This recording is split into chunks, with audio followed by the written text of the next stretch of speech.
All right, we are here. 16 months in the making. We're going to touch Yes. on this here. John, Wade Boggs Fan, how are you? I am doing great, Carlos. Thanks you for having me back on. Yeah, gonna enjoy this conversation here. We got some really good topics I think that we're going to talk about. And yeah, it's been way too long, but I know you have plenty of other things going on with your channel and are getting back into some of these type of videos. So Absolutely, and very logical, and I'll just tell you in advance. So first of all, I want to tell everyone, again, I went back, and I was saying to John before we hit the record button, I went back and listened to round one and round two to get myself refreshed, reacclimated. We had very brief, concise discussions. I will leave links to both of those in the description. Again, concise and to the point. You can check out the runtimes. I promise you. Super tight. I just yeah, finished doing a 5-hour live stream last night. So again, concise and to the point. yes, This is what I do around here. That's it. And of course, as before, I will remind, we definitely didn't talk any scandalousness. There was no, no drama of any kind or any discussions. Everyone loves everyone in this hobby and in this community. I get a absolutely. little It's nauseous just whenever one I big say the word. kumbaya. Yes. Yeah, I get a little nauseous whenever I say the word community. It makes me a little ill inside, but we'll move past that. We'll move past that. So nonetheless, no, it was good. It had been too long. I actually, like I said, when I was watching the videos, I realized it had been that long, and Yeah. I was actually very shocked by it when I originally saw those dates. And I was like, oh, So was I. Yeah, I had not thought it was that long. yeah. But I'm glad to be regardless, I back. know John is the perfect person to bring back for that. Go ahead. I don't know, I was just say I'm glad to be back. So Absolutely.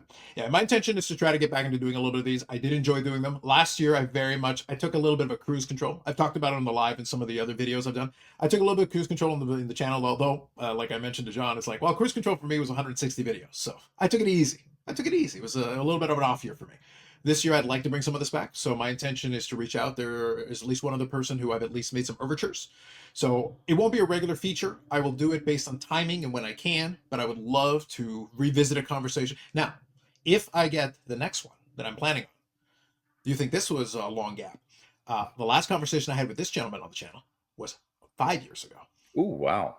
I'm going back to the archives. So if it comes to pass, we're gonna have a lot to talk about because we're gonna be able to give a 5 year difference. It's going to be very A interesting. lot So can we'll talk happen in about that. 5 years. A lot can happen in 5 years. Speaking of which, I do want to make sure I've got it in my little notes here. Oh, I'm so professional. I've got notes and Yeah. everything. Um, I did want to mention congratulations on 5 years on YouTube.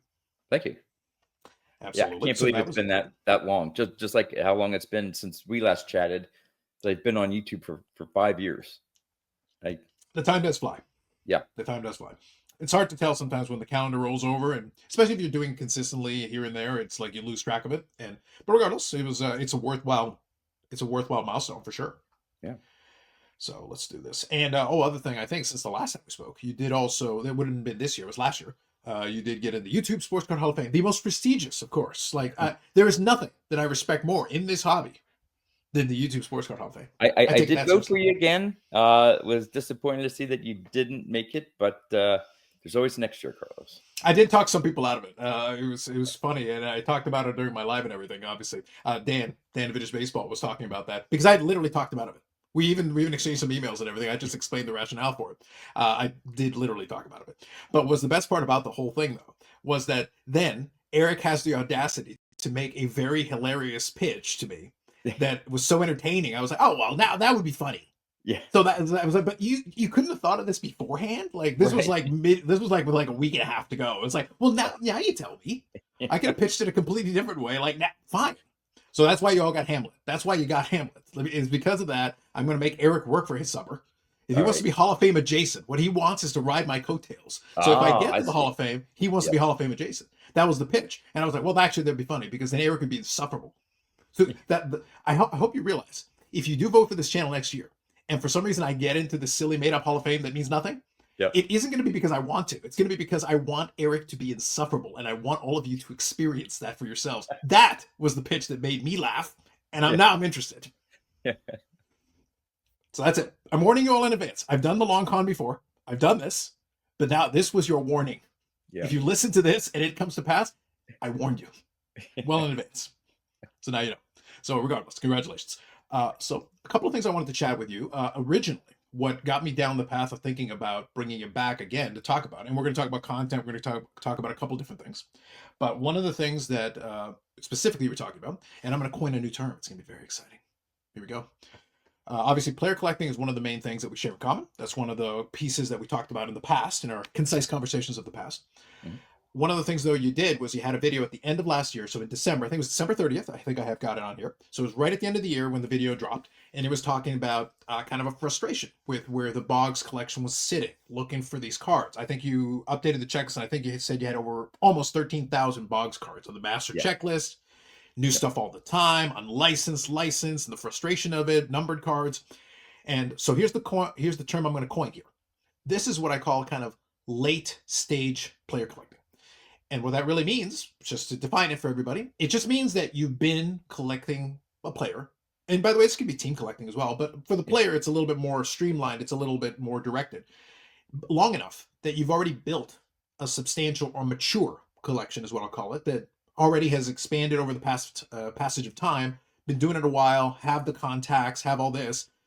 But adding another couple of cards one way or the other isn't going to make that much of a difference to the overall kind of package to it. You've got some Grail level cards, some super rare cards, some tough cards. Now you're being pickier, just naturally. You're looking for, you got to show me something maybe that I haven't already seen or that I don't already have 10 copies of a similar type of item. It's what is interesting to me is what I want. Yeah, I think there's in terms of being a player collector, there's a life cycle sort of to the whole process.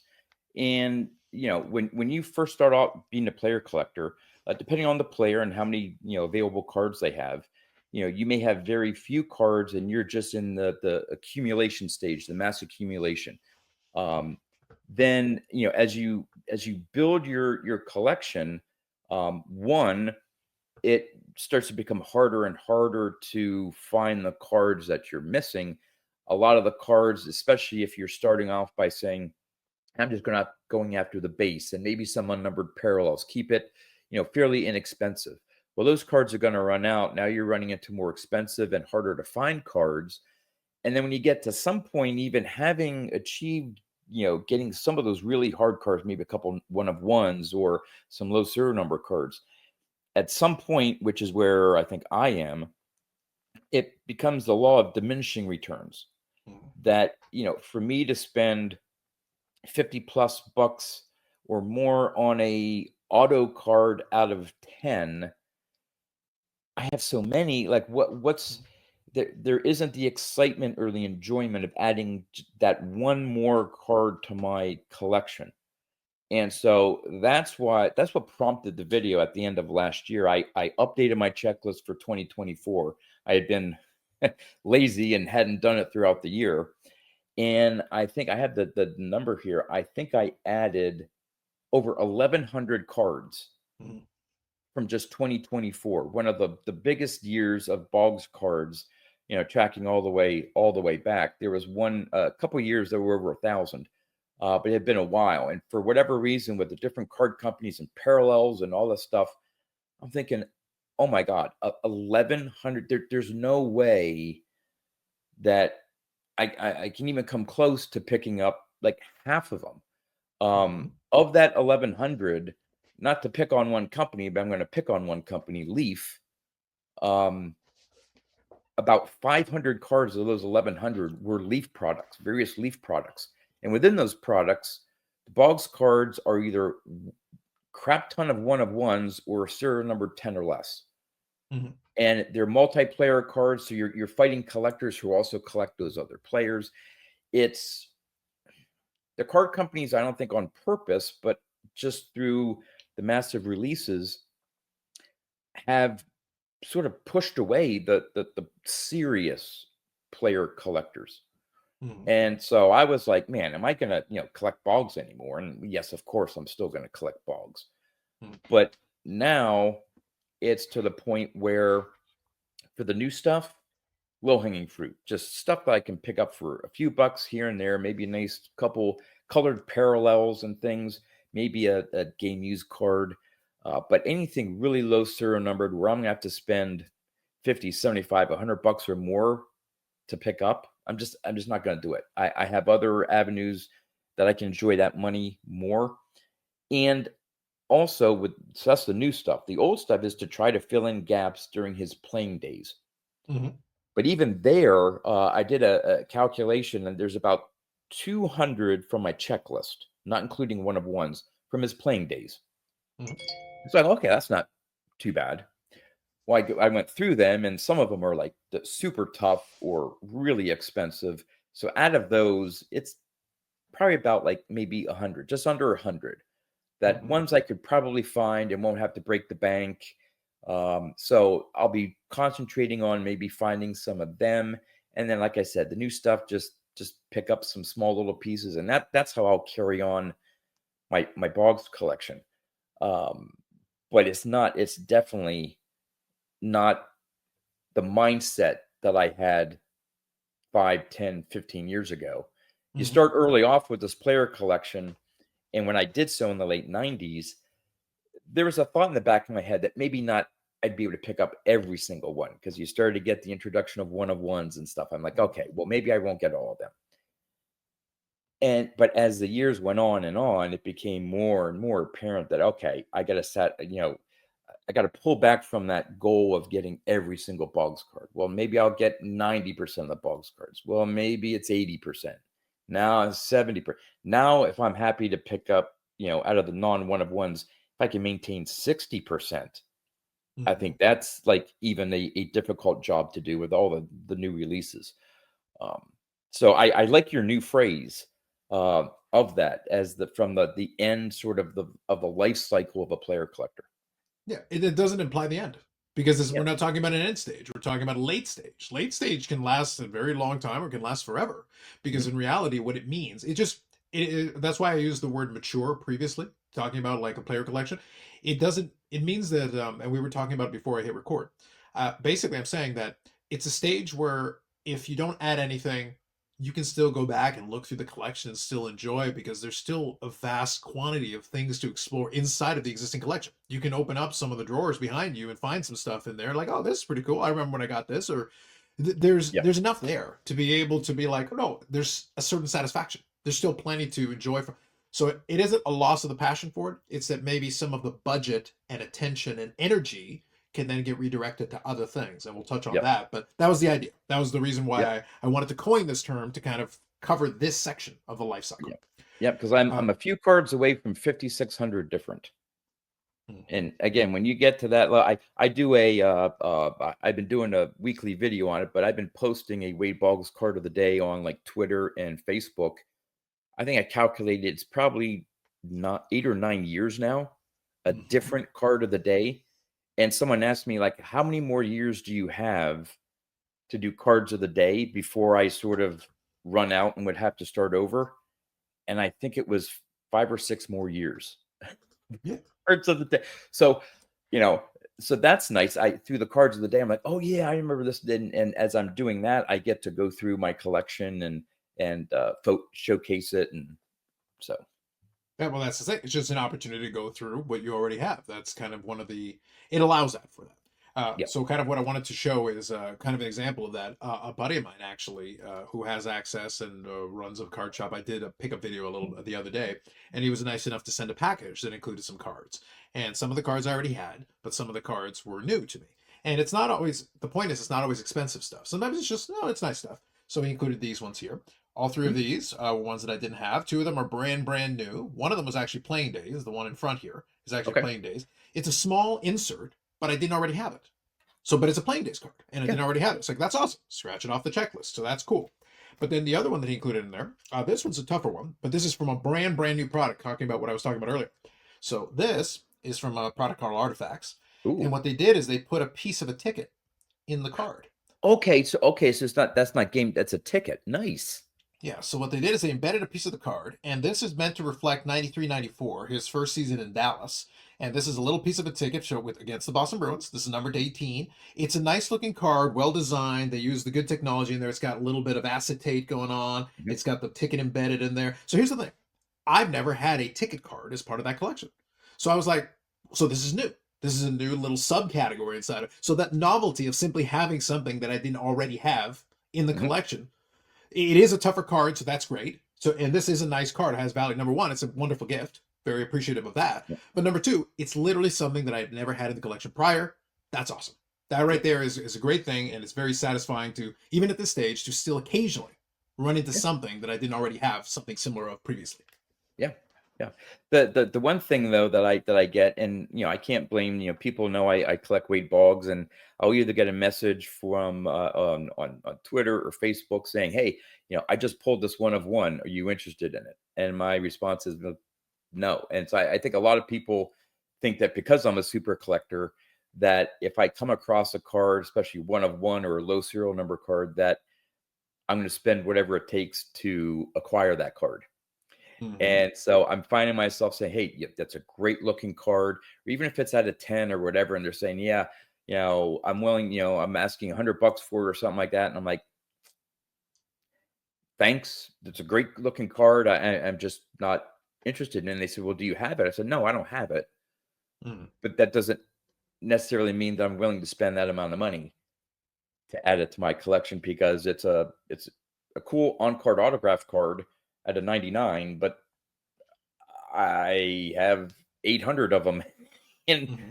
you know, in the library card catalog back there. So yeah, I try to find the balance because I don't want to discourage people from reaching out when they find something, because occasionally they may come across something that is, Mhm. and one of the previous conversations we had, we talked about this.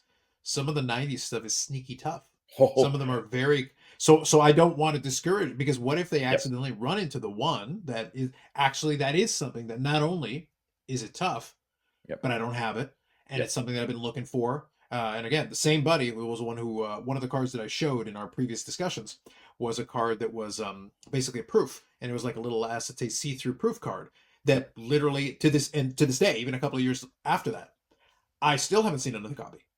It continues to not exist from the early 90s, from the late 90s to today. Still haven't seen another copy. Can't confirm that another one exists. Who knows how many are out there or where they're hidden. And that was came in a collection, and yep, they got their hands on it. And he said, and he thought of me and reached out and said, "Hey, I got something you don't have." And yep, challenge accepted. In this case, he was 100% right. Like, yeah. I had There never there even would confirmed it. be there would be a greater chance of me saying, "Ooh, yeah, I'll pay." Again, something reasonable. I'm not made of money, Mhm. but Sure. something reasonable for one of those 90s inserts that, again, from his playing days, or maybe even into the maybe early 2000s, his last playing days was 99. Um, that if I don't have, it's one of those maybe sneaky, maybe not from a card value standpoint, Mhm. it's, worth a huge amount of money. They're just hard to find because sometimes collectors don't even bought one if they know what they even have, or two, they're just not cards a lot of people bother throwing up on eBay because they may not know that it's, oh, this one parallel.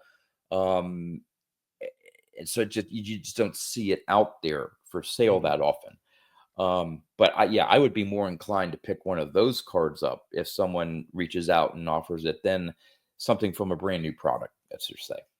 For sure. And that's the reason why I do want to keep those communication lines open, because you never know. Yeah. Once 99% of the time, nothing will come of it. Oh, but I'll always be like, no, thank you for letting me know. Please keep sharing the links. You never know. Yep. Yep. Either way, I appreciate it, because that way I've got more eyes out there. That it's Yep. not possible for me to see everything. I've made some deals on some great stuff that I needed to add to the collection. They've reached out to me from shows across the country, and they're all the way over there on the West Coast, and I'm nowhere near the West Coast, and they sent me a picture. Hey, do you have this one? No, I don't.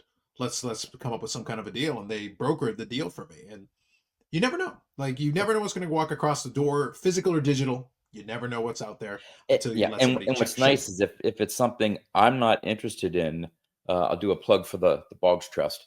There are Sure. other people that say, hey, I may not, but I may know someone Mhm. who may be interested in this because they're trying to complete the rainbow or something.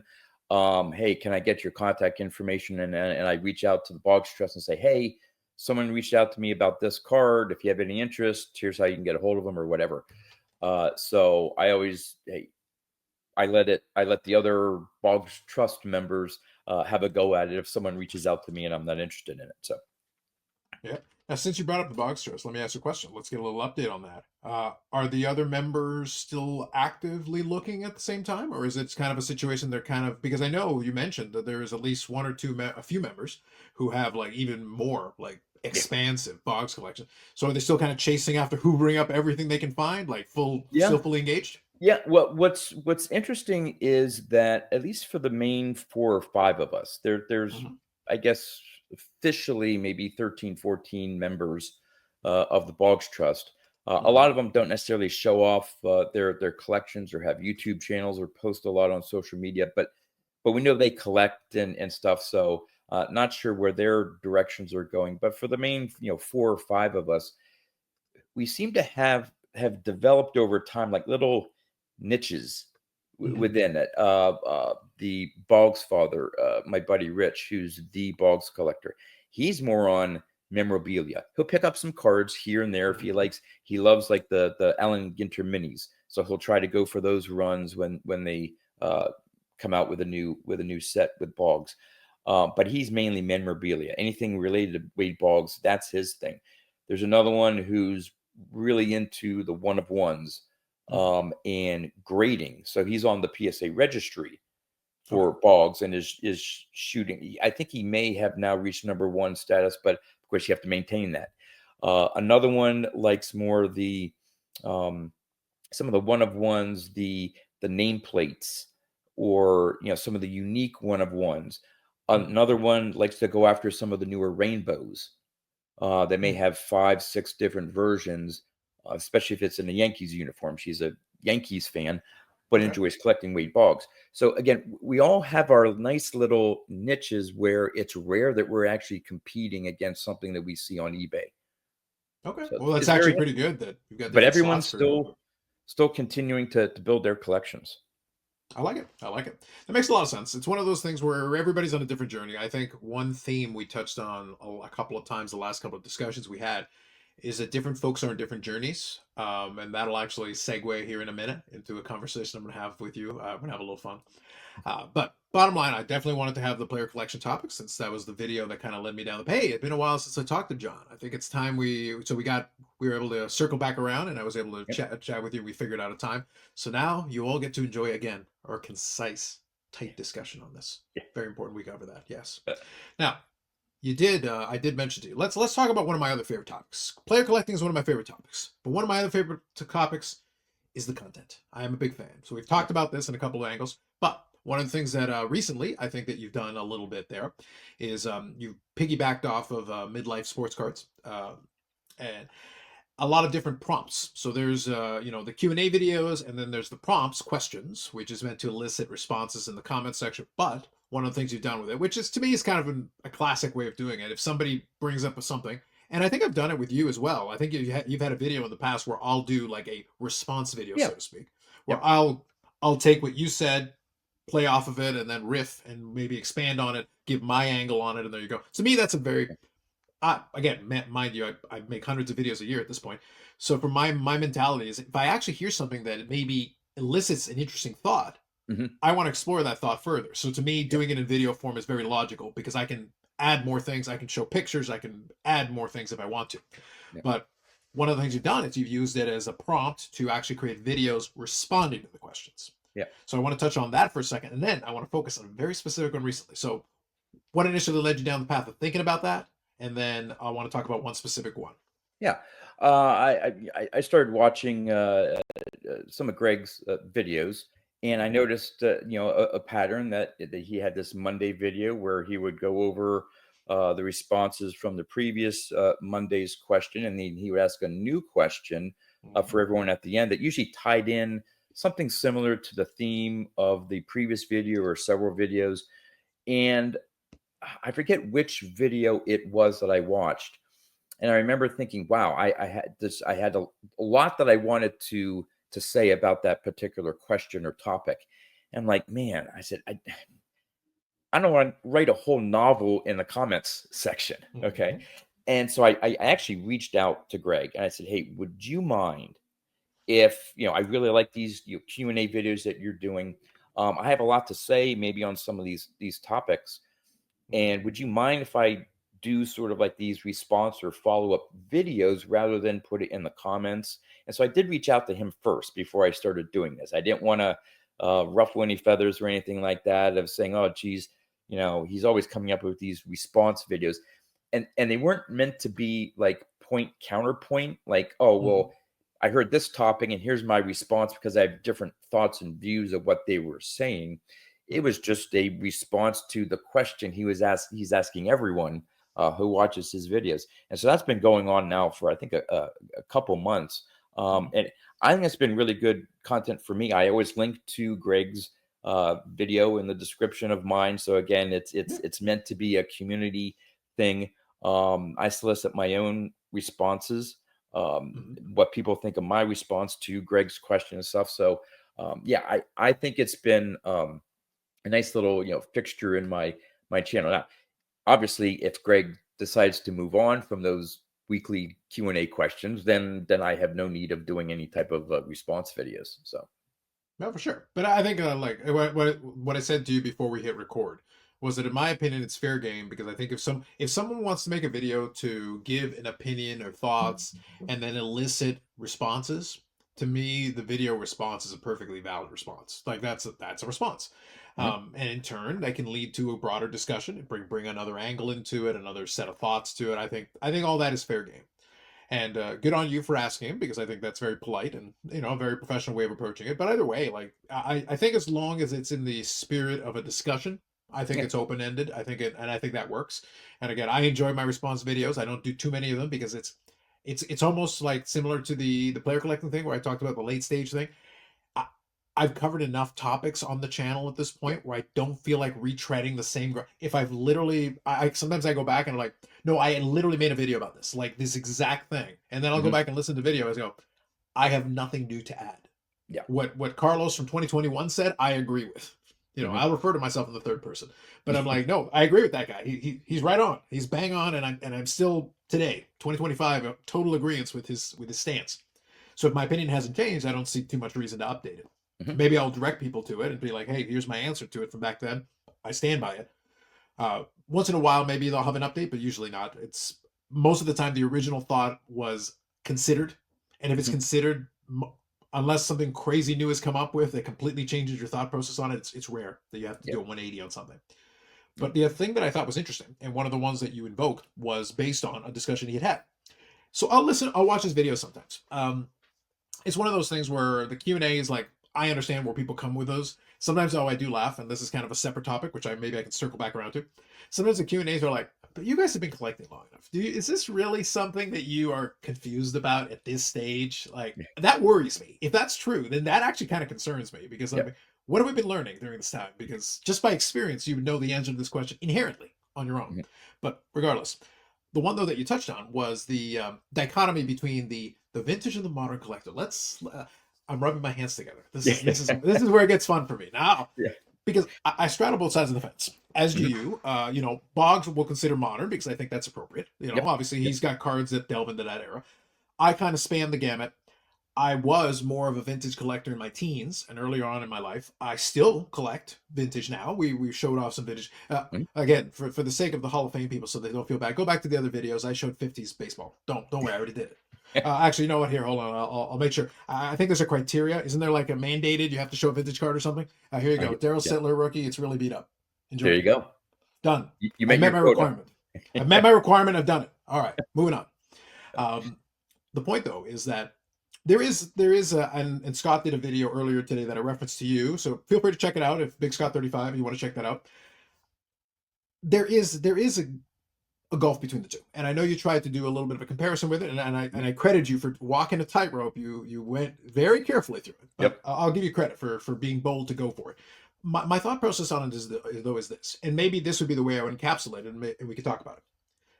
When it comes to a lot of this stuff, and on a Friday Live, I would respond to this differently. I will respond in a more mature, calm manner here. I would have a lot of fun with this. On Friday, I would absolutely go off. It'd be fantastic. But the point, though, is that a lot of this comes down to, and this is something that to me has been a bit of a concern, because I'll hear it in videos, and it's not one or two people, it's a consistent thing. There is this need to kind of justify the way you do your collecting, and in turn, that plays into a lot of this separation. And when I look at it, my perspective on it, and we've touched on this in the past also, it's a recurring theme.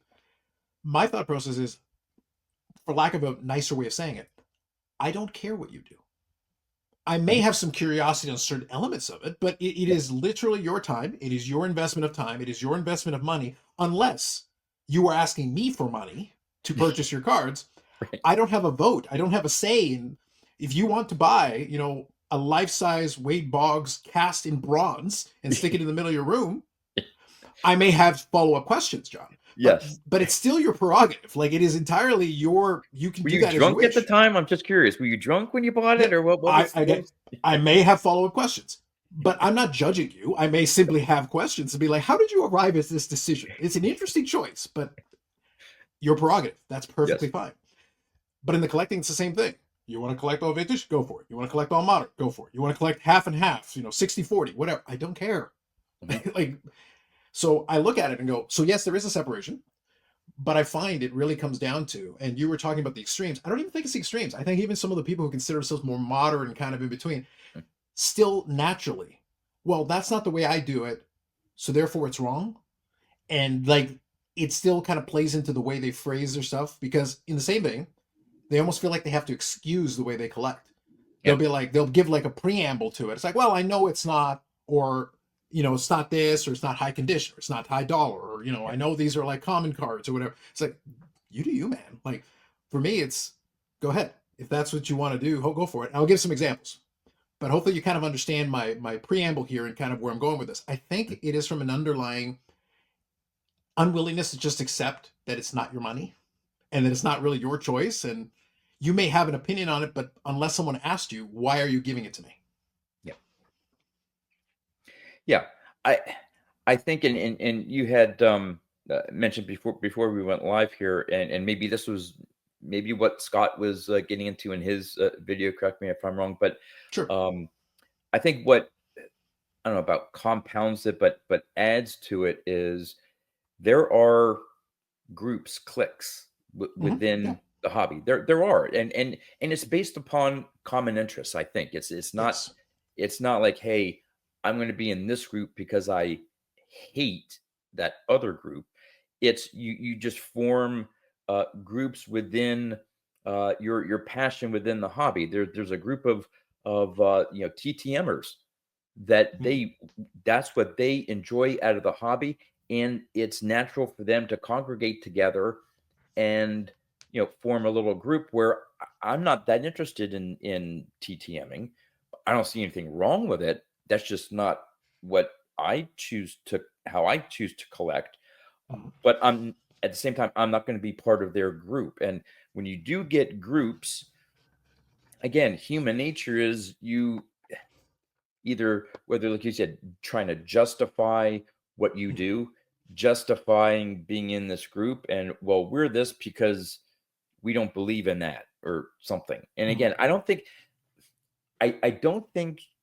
for the most part anything's done overtly or on purpose. It's there are some comments, and again, I've probably you could probably go back to one of my videos where I make some comment of, I just don't understand how you can spend $10,000 on a RPA out of 99 on a rookie who's never played a game at the high level. They're a rookie still.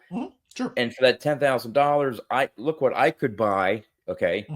Yeah. With that 10,000 and, established Hall of Famer and all this stuff. And it's, I don't know. Is it, but getting back to Greg's question is like tension. I'm not sure, which is what I was trying to explain. I think what's interesting, I want to touch on what you're getting at. I think it was the word tension that throws you off. So let me kind of elaborate on this. I'll give some thoughts, and then maybe this will give you a chance to get where you're going with this. But let me touch on this. Kind of when I was talking about a moment ago about justification. Let me phrase it. So, folks, this is where I'm going to be 5% more mature. I'm going to have a little. If you notice, I'm very calm. I'm speaking very calmly. I just want to have a conversation here. But part of that conversation is this.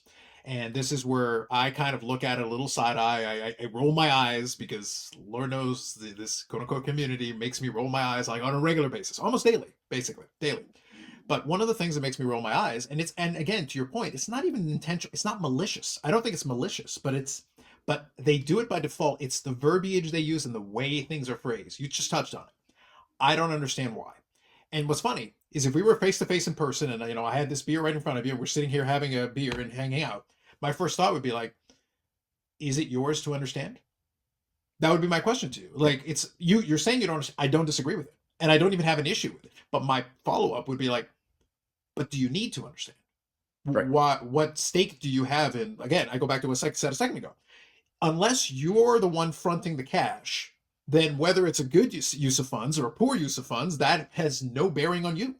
Yeah. And that is where I think we run into a problem consistently. Yeah. That thought process. So is it more like, why even ask the question? It's sort of to a degree, but it's one of those things that people do it, and in their mind they think it's not. In the mind they think they're trying to figure out something out, but they're not really trying to figure it out, because what answer would be satisfactory to you? Because again, you've already established in your the way you phrased it, I don't understand when you could spend money on this. And what you've told me is that I value this more than that. Therefore, what possible justification could I give you that would make any sense to you? Yeah. So it's a self-defeating question. Because it could be the other person on the other side of that sort of comment is, well, yeah, this is how I enjoy it. I have $10,000 either through flipping or stuff, and this is my favorite current player, and I think he's going to do great and all that stuff. And I can't understand if you had $10,000, why wouldn't you buy into this? This card that has the potential of being worth $50,000, and you're spending on some guy who's been dead for 30 years. So but as to your point, I think as you're getting is, why should it matter? Why should I even spend my time worrying about someone else within the hobby and how they spend their dollars? Because it's not my money, it's their money. And if they enjoy it, go right ahead. I'll have my money and I'll spend it how I want and enjoy it, the hobby, my way. So and that's why, like I said, I do it kind of tongue in cheek to have a little fun with them. And I go, well, tell you what, I will let you decide what I should spend my hobby dollars on the moment you let me decide what you spend your hobby dollars on. Until the moment you haven't come by to ask me for advice on how you should spend your hobby funds. Unless I've asked you for that, I don't understand why are you counting the money in my wallet? That is not your place to do. And I'll twist it on its head. I'll go the other way, because I said I've had my foot on both sides of this fence, and I still have vintage projects, and I want to get into the whole vintage projects thing. We're gonna segue into it. Oh, look at how smooth this is. Beautiful. Yeah. But the thing is that the reason why I wanted to touch on it this way is that, again, the way we phrase these things, the verbiage of it betrays what you're struggling with or where your head's at automatically, because they do it without even thinking. They're not intentionally doing it in a mean way, but they're still thinking about it this way. I'll go the other side. One of the things that I enjoy, I created a second YouTube channel that I'd used some time, but what I did in the last year and a half, is I kind of rebranded it to focus on the wrestling cards. And that's a genre that I enjoy. I have a lot of fun. I enjoy professional wrestling, but I didn't feel like it was appropriate in this channel. I could spend a bunch of time talking about it, but I would kind of lose a bunch of you. I don't think you'd quite follow, because I can sit here, I can talk to you about pre-war baseball. I can talk to you about 50s baseball. I have the background to be able to do that. I can also talk to you about hockey. I can also talk to you about football. I have a broad range of understanding in this category. I also have a broad range of understanding in the wrestling cards, but again, I'd lose you, because if you're not interested in the genre, I'd lose you. Here's a funny thing. It kind of plays in the opposite of what it is. Again, don't count my money, because it's not your money to count.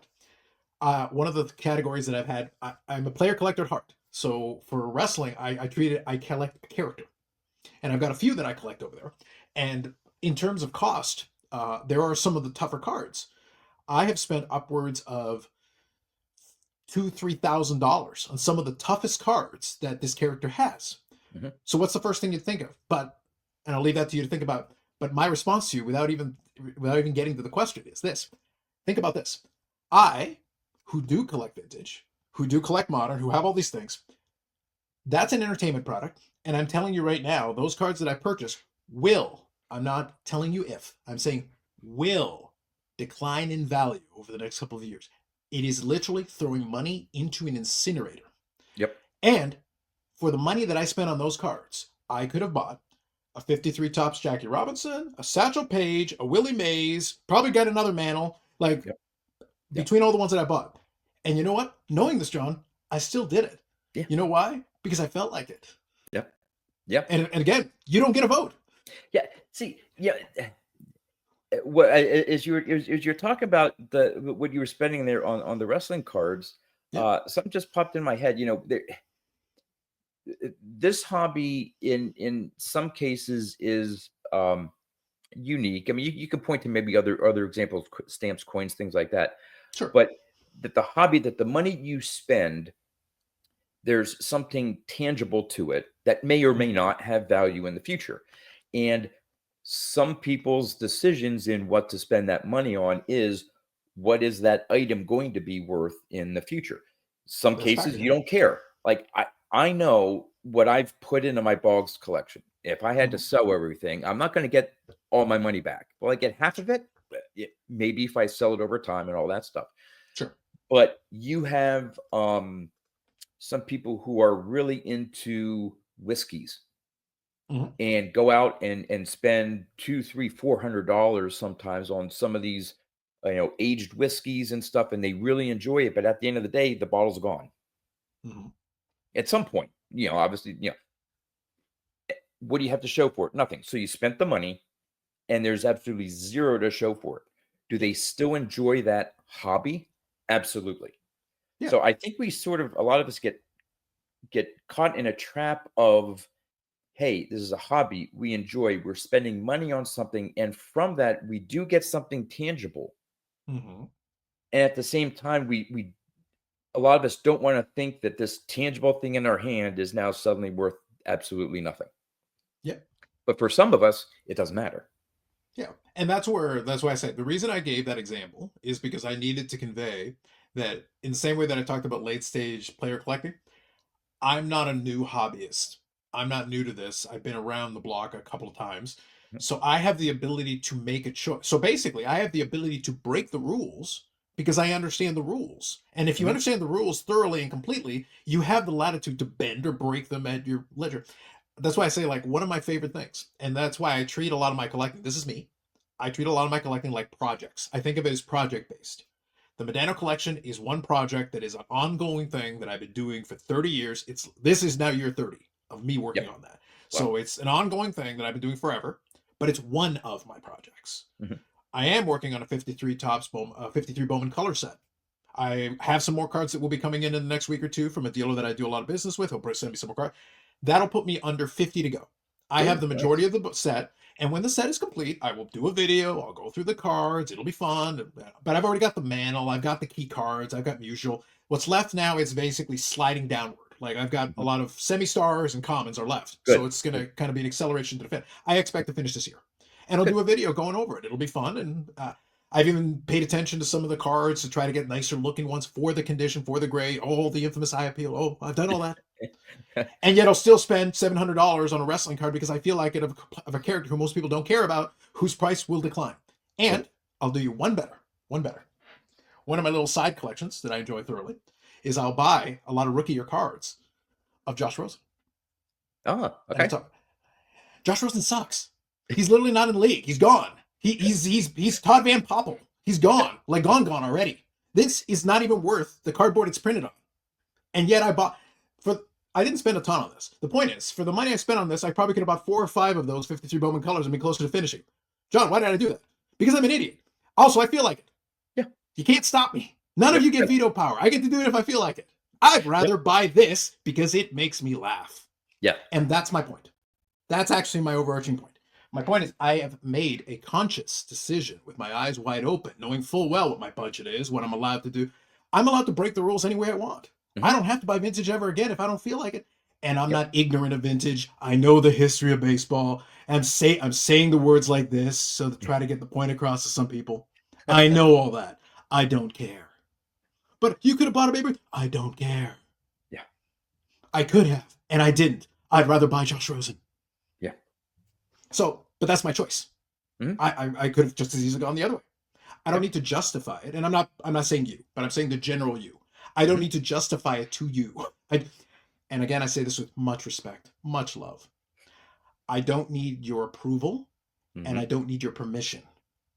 And I feel like sometimes I'll listen to it, and it's almost like people are almost like trying to court that approval. They're trying to like literally explain this. It's like, you don't need to explain it to me. My only question is, do you like it? Yeah. If you like the thing and you're interested in it and you're enthusiastic about that, that's good enough for me. Mm-hmm. You don't need my approval. By the way, this goes both ways. You do not need my approval, and you do not need my permission. But if it makes you feel better, I grant you permission. Go for it. I grant it to you. Yeah. Blanket permission. Do whatever you want. It's your money. Yeah. I think that's a good attitude to have. And like you said, you've been around, I've been around long enough to know, ups and downs with card values and interests and what's Yeah. out there.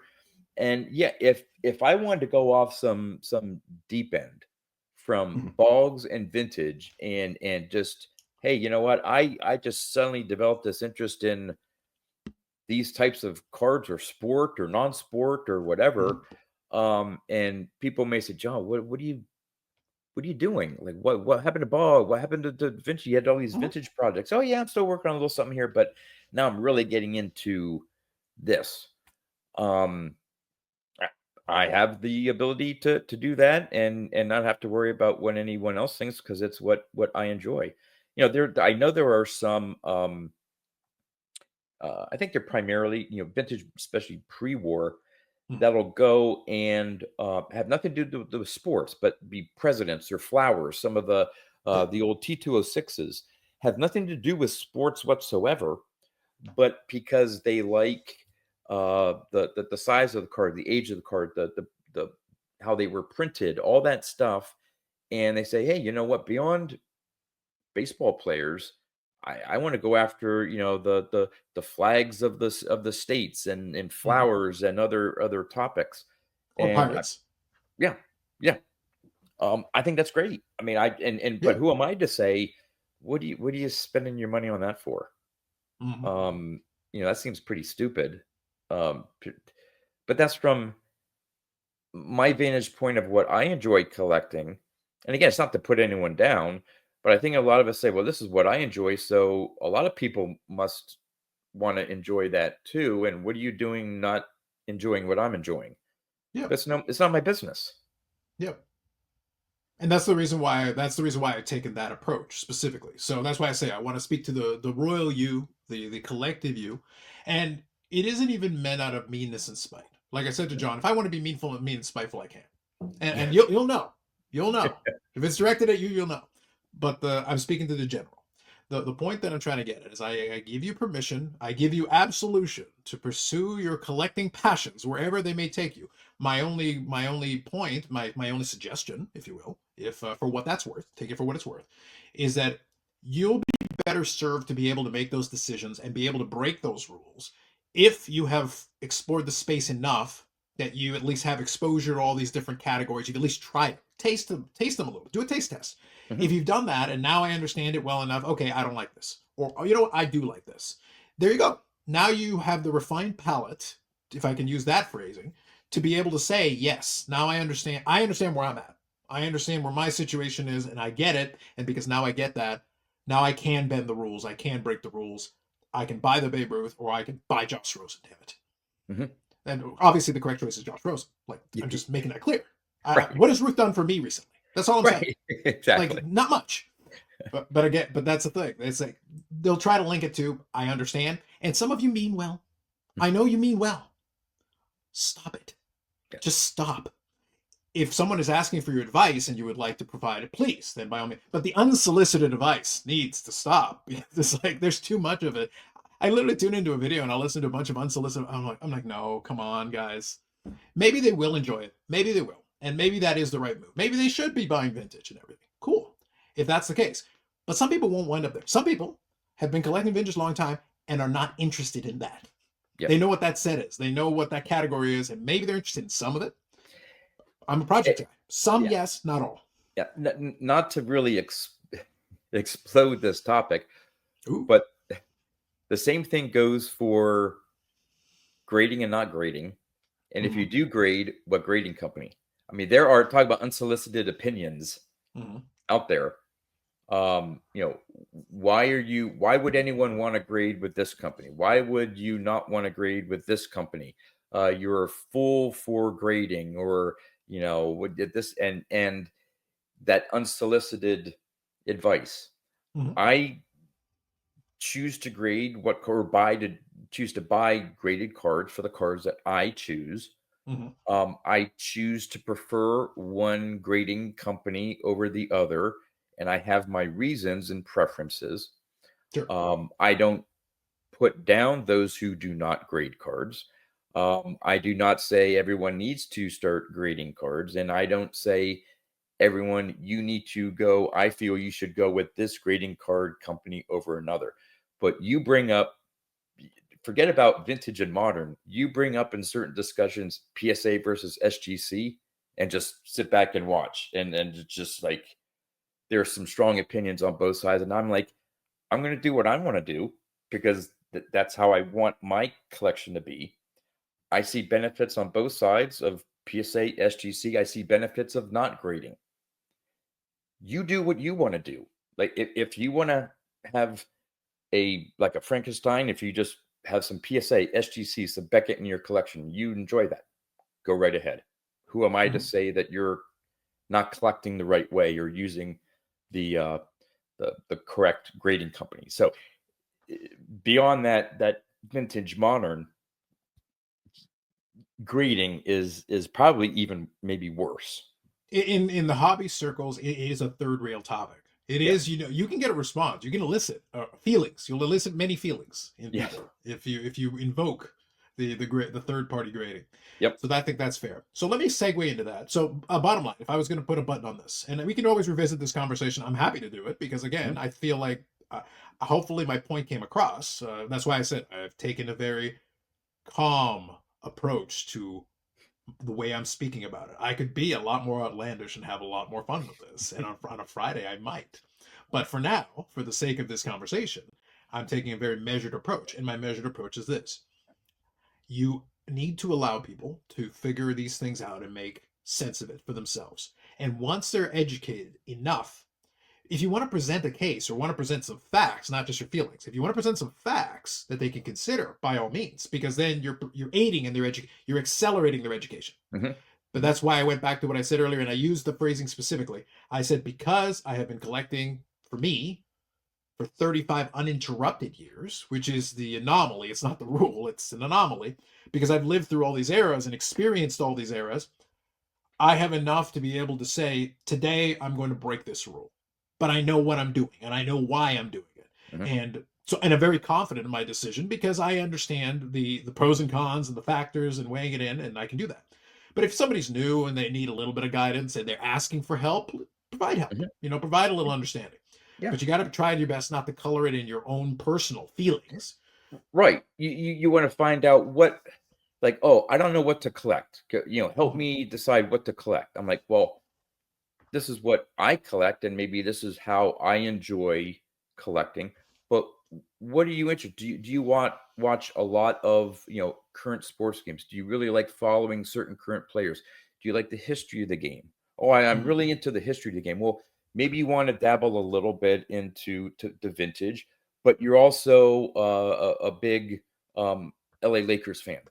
Okay, well, maybe you want to, get into some basketball a little bit, maybe some of the current players, and so yeah, even if you're asked advice, it's not like, oh well, vintage is the way to go. Why? Just because vintage is the best. Well, that's maybe taking more of a personal viewpoint and giving that type of advice as to, look, I've been around, I've collected many things, this, that, whatever, but hopefully the advice would be to that newer collector is, you know find out, discover, like you said, maybe get into this, maybe buy a few cards there, see if that piques an interest, and if not, maybe Mhm. move on to something else.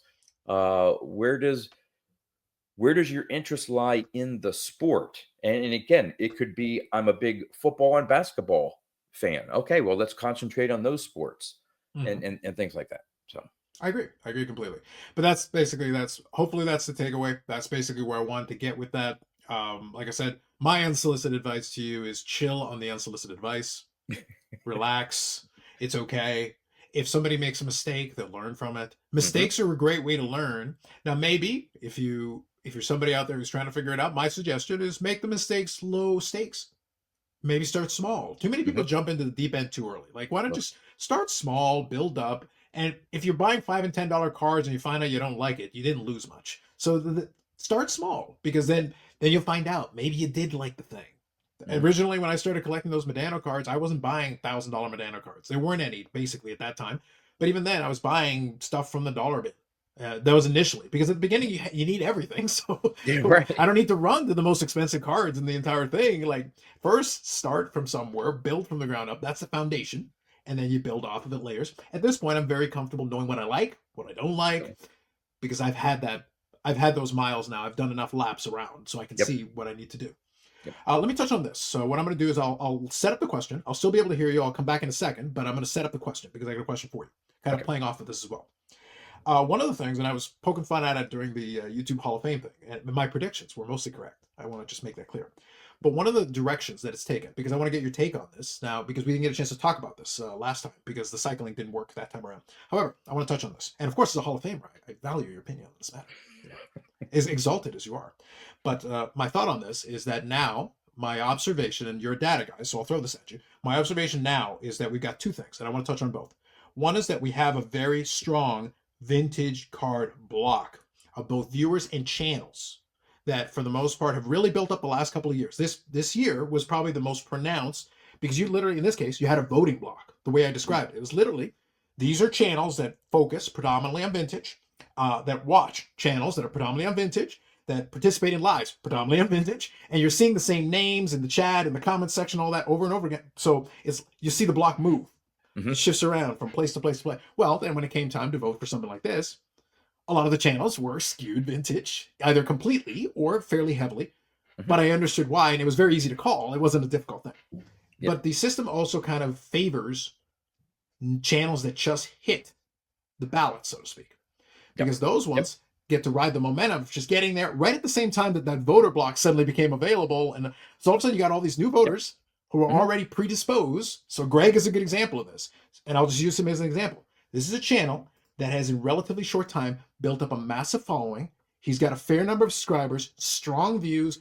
I go to that comment section, I see a ton of participation. So I got all the engagement metrics, I got the view metrics, I've got the subscriber metrics. So I want to talk about this vintage block that has Hmm. grown. And then I want to talk about vintage more specifically, but first I'm going to focus on the content, these channels. I Yep. want to get some thoughts from you on that. I definitely think that there is something to say about uh, a vintage block within YouTube. Um, there are, I think, some of the newer channels are getting into to vintage. There's building a consensus within the community. They watch the channels and decide to create their own channels. I definitely see, in fact, to be honest with you, I was probably a beneficiary for my whole the YouTube Oh, not thing probably. because I will venture because to say you were yeah, 100%. yeah, There's nothing wrong because with that, but I think you were for sure.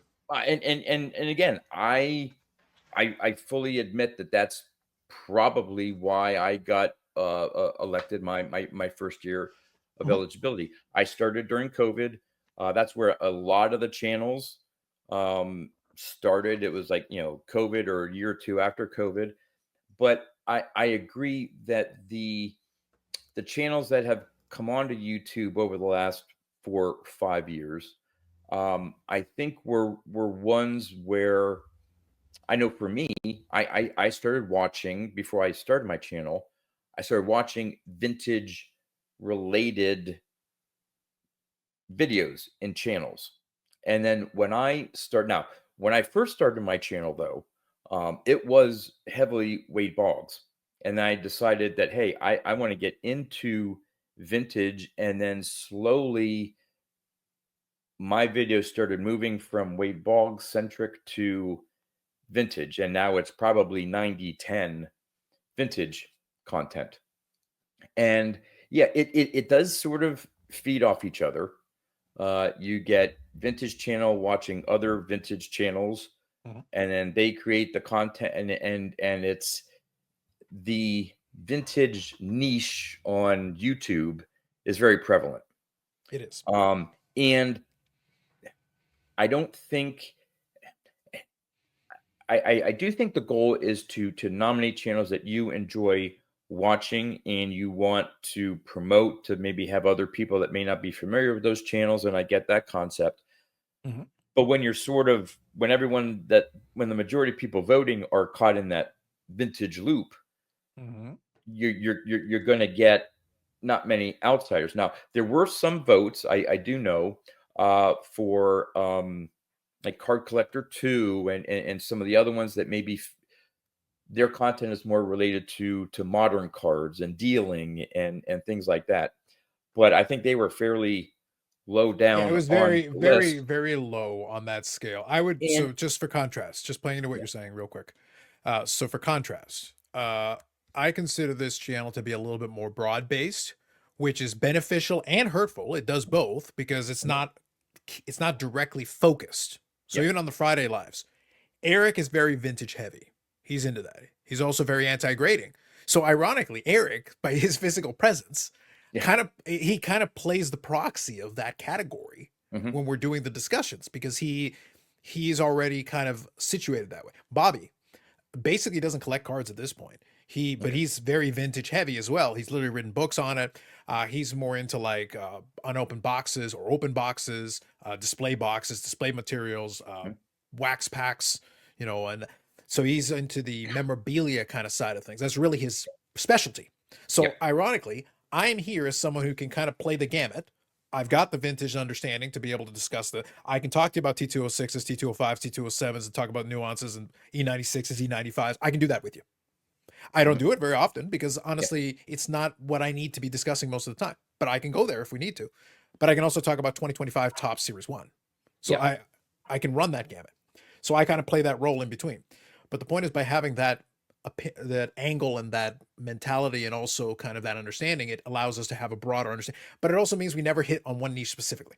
We yeah, never are we're not far enough vintage for the vintage guys, and we're not talking only modern all the time for a purely modern audience. So we're kind of in the middle. But to your yeah, point, we still wound up a lot higher than a card collector too, who is extremely broad based but very modern. But also, he's not directly involved.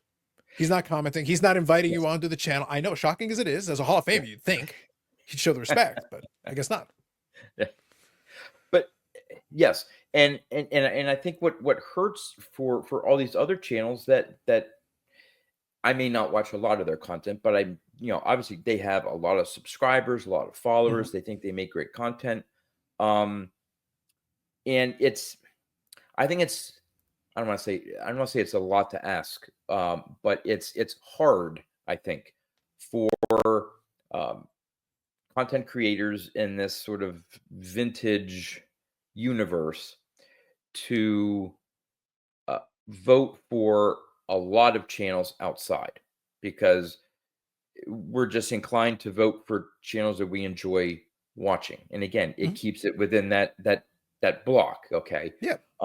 And I'm wondering if it's either a lack of interest or knowledge of the YouTube Hall of Fame by, say, the modern collectors. I don't know if they really have any interest or care about it, I don't think so. because If I Card think Collector 2 wanted to if there engage it, I was think he could. interest, yeah, if there was interest and he did a ballot video and he nominated other, and I'm not blaming, say, modern channels for saying, hey, well, it's up to you. If hey, if you don't want to participate, then it is going to be continuing this sort of block. I'm not blaming them. I'm just saying that it may just be lack of knowledge of this YouTube Hall of Fame. It could be lack of interest, that they don't. Hey, that's that little vintage niche group on YouTube, and they have their little thing, and I'm worried about my card show videos and different things like that. Yeah. Um, I think what it comes So, down to, though, I think is to the point that you're touching on. I think if they were more actively involved in it, they could play into that. Like again, if Card Collector 2 wanted to engage his audience in that, he could, because mhm, there's enough going on there. That's why sometimes I'll see like a suggestion, oh, we should get commenters. Well, that's not a good idea. The reason why I know that's not a good idea is because the bar to entry is so low. yeah, But although I will say that would allow finally justice to be served, because then, of course, next year I would be number one on the ballot with 950,000 votes, which would be appropriate for yeah, where I'm at. At least you all would acknowledge. Now, mind you, Carlos 1, Carlos 2, Carlos 17, Carlos 48, Carlos 547 might have yeah, all voted for me, and that's a total yes, coincidence. It just happens yes, there are a lot of Carloses. I'm huge in Mexico. So just you need to understand that. That's the reason yes, why. It's not yes. fake accounts, I You're promise. multinational. Yes. Multinational, yes. Yo hablo español. That's all I'm saying. But the point is that by having the channels voting also be channels that make videos, it puts a barrier. It actually forces that people who want to participate to at least have some way of validating, some way of vetting the Hmm. voters. Because Yeah, otherwise, you're just counting a million votes from a million disparate places, and there's no way to vet. Again, you literally could just make 50 accounts yeah, if that's all you were doing. Like yeah. Right. anybody could then stuff the ballot box, and then what does it even mean? Like, Mhm. well, Yeah, forget it. yeah. I understand. Yeah, I understand that. But again, by on the flip side, by limiting it to those who have been creating content for at least a year, I don't have any problem with the theory and the concept and the intent. Mhm. But I think in doing so, whether subconsciously or not, unintended consequences type Yeah, thing of an action where you say, "Hey, I think it's good that we do this, and let's set it up this way." And then over time, you're like, "Oh, I didn't realize this was gonna happen." And I think that may be something where the unintended consequence is that after now what 8 years it's 8 years. Yeah, I think it started off. I think if you go back to the first couple classes, you had some football collectors in there, you had some baseball collectors, but even then, I think majority of them were probably vintage leaning. there And was then a I strong think contingent. Yeah, over time, I mean, it's yeah, I don't know what the percentage is, probably less than 10% that aren't baseball collectors. Maybe some football collectors in there. yeah, it'd be pretty Um, small. Yeah, I yeah. would say so. So even there, you have the baseball bias. Well, but again, baseball is generally the largest part of the hobby. But Mhm. within that, yeah, it's becoming very vintage heavy. Yeah, That I think the nature of it. So, kind of to your point, I think the nature of it is you're not going to be able to get away with that without creating restrictions, without creating some kind of an addition. Because right now there's no criteria. You yeah, could literally be like, John's a great guy. I'm voting for him. Like that's all it would take. Like honestly, that'd be it. mhm, You don't need criteria. And like I said, I proposed already. I covered this on my podcast. I proposed a set of criteria. I think at the very least you should have at least 160 videos last year. I feel strongly that having a weekly episodic live stream I think is critically important. I think that's important, and you have to have some Shakespeare on it. And if you don't yeah, have any Shakespeare, John, you don't have a weekly episodic live stream and 160 videos minimum. I mean minimum in a mhm, calendar year. Honestly, what are you even doing? yeah, That's all I'm saying. I don't know. I don't and know who that includes. I have to do some research, but yeah, I'm just throwing it out there. I feel like that's the criteria. I'd struggle to think of who may fit into that criteria. But in bringing up Shakespeare, I mean, you have to have a sense of class You do. to the channel as well. Mm-hmm. So, having, breaking out Shakespeare every once in a while, a Mm-hmm. sonnet here and there, I think lends class and Mm-hmm. an upper level um, of the channel and the content. So yeah, that should count for something. I agree. Because otherwise, then when I go through the roster of the Hall of Famers, then all I have is Bob Lewis. So like we need more, John. The point is we Yeah, need more. Like that's only a starting point. We got to build off of that. Like we can be better. We can be yeah, better. So anyway, so I wanted to have some fun with that one. So let me touch on this. Let me kind of shift over. When I was discussing the whole block, the whole vintage thing, is that, and that's fine because my kind of following up with some of the comments you were making.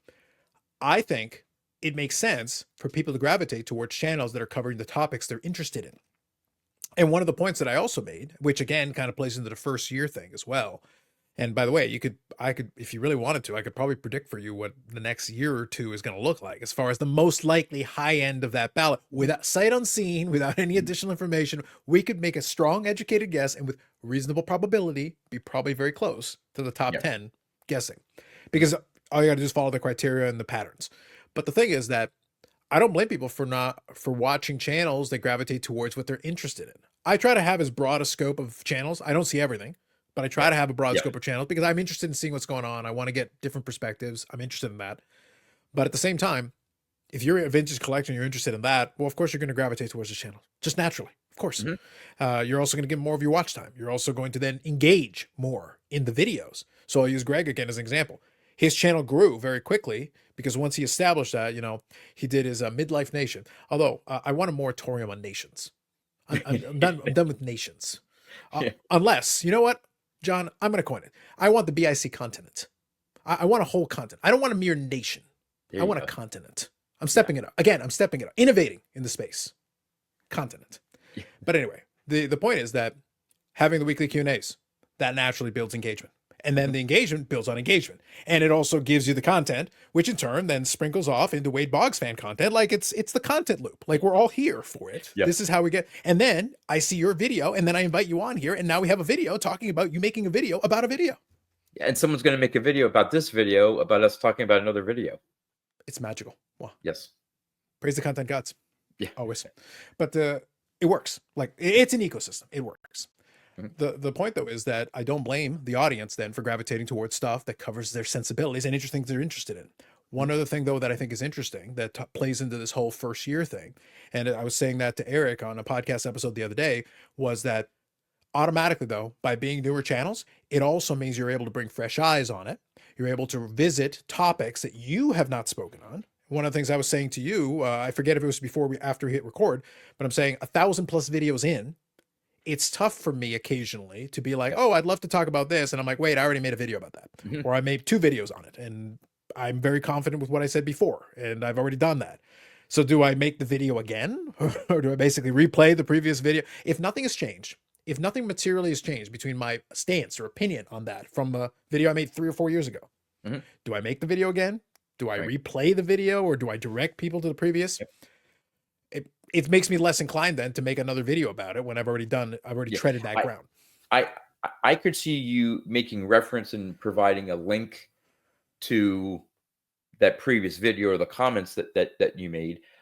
But I think, to be fair, I would venture to say the vast majority of us, even if we follow a channel or not, don't, check the channel out. They watch your newest videos or stuff that you put out fairly recently. They're not looking through. I don't think anyone, honestly, unless they're doing a search where my video would show up, I don't think a lot of people are delving into my videos that I made, 3-4 years ago, and saying, checking out the top. I'm sure there are some, and again, they do pop up on recommended searches based on if YouTube will recommend something if they're searching a certain topic or interested in a certain topic. Yeah, maybe a video of mine from 3 years ago pops up. But I know it. I know at least I don't. So I can't pretend to say I know how everyone else does it. But it is rare for me to check out someone's video, really enjoy it, and say, yeah, let me go into their channel and see what they were talking about 3-4 years ago, and some of their older videos. One, if it's a channel I've been following for years, I probably already watched it. But if not, yeah, with all the new stuff coming out, I'm not looking for older videos from the channels that I follow. So I think that's fair. And yeah, I don't think you're alone in this. I think it's one of those things where it takes a certain kind of person to then go back through the rabbit hole. And it's kind of works. Sometimes having all that backlog works against you too, because even if someone wanted to, again, I'm just only speaking for myself. There's 1,000 video backlog. Yeah. Where do you start? Where do you even want to start if you want to, let alone all the stuff and that's just regular, and that's total, including videos and live streams. Live streams, you go look at the runtime on those things, like, oh, it's intimidating at the best of times. Like, and I lived it. So I know for sure on my end. That's why a lot of those get their most engagement in the early days, right at the time that they're being put out there, or, regardless. Even people who are replaying the lives, they're replaying them that week, Yeah. the week after they come out, basically. And that's most of the time they'll get, those are the views they'll get. But I think that's fair. Now, let me adjust it over to kind of the vintage project side of it. I talked about already that I like the concept of the project. I think people look at it different ways, different player PCs or different segments of it. To me, the Boggs is like a category for you. That's one segment. For me, the Medano is a segment, similar idea. I've got sets that I'm working on. To me, that's a project. What makes it interesting, and I'll present this first, and then I want to get your take on this. Uh, when I'm doing like a set project, for example, that 53 Bowman color set I was talking about, Mhm. I get a certain amount of satisfaction getting cards that come in, but I'm not sentimental from the perspective. I'm not the guy who obsesses over the individual life story of all the players. I Yeah. think some of the vintage channels do that, and I think they do it very effectively.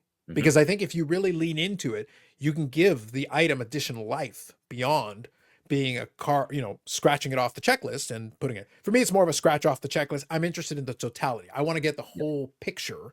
That's the part that's the part I'm engaged in. That's the part that excites me, Mhm. the end result and the progress towards it. But not everybody's like that. And in the same vein, though, because of that, I get the same amount of enjoyment from adding one to that 53 Bowman color set than I do to my 96 finest gold refractor set that I'm also working on. So I've got that checklist that I'm working on, scratching ones off. And then I've also got the vintage one. To me, it's the same. Mhm. But for other people, obviously, they'll give certain personal significance to one versus the other. So Yeah. someone who collects vintage in different ways, some thoughts on that. I think there's definitely a group, and I in some instances I wish I was like some of these other channels and collectors. It's just not my thing. Mhm. That they really enjoy, like you said. Hey, I added this one card to my set project that I'm working on, and let me tell you why I really like this card and this player. And I've done this research on this player, and Mhm. this player did this and that. I personally find those videos interesting, Mhm. and I like hearing about it. And at some point, I'm like, yeah, man, I wish I was more into the history and reading about these players and stuff.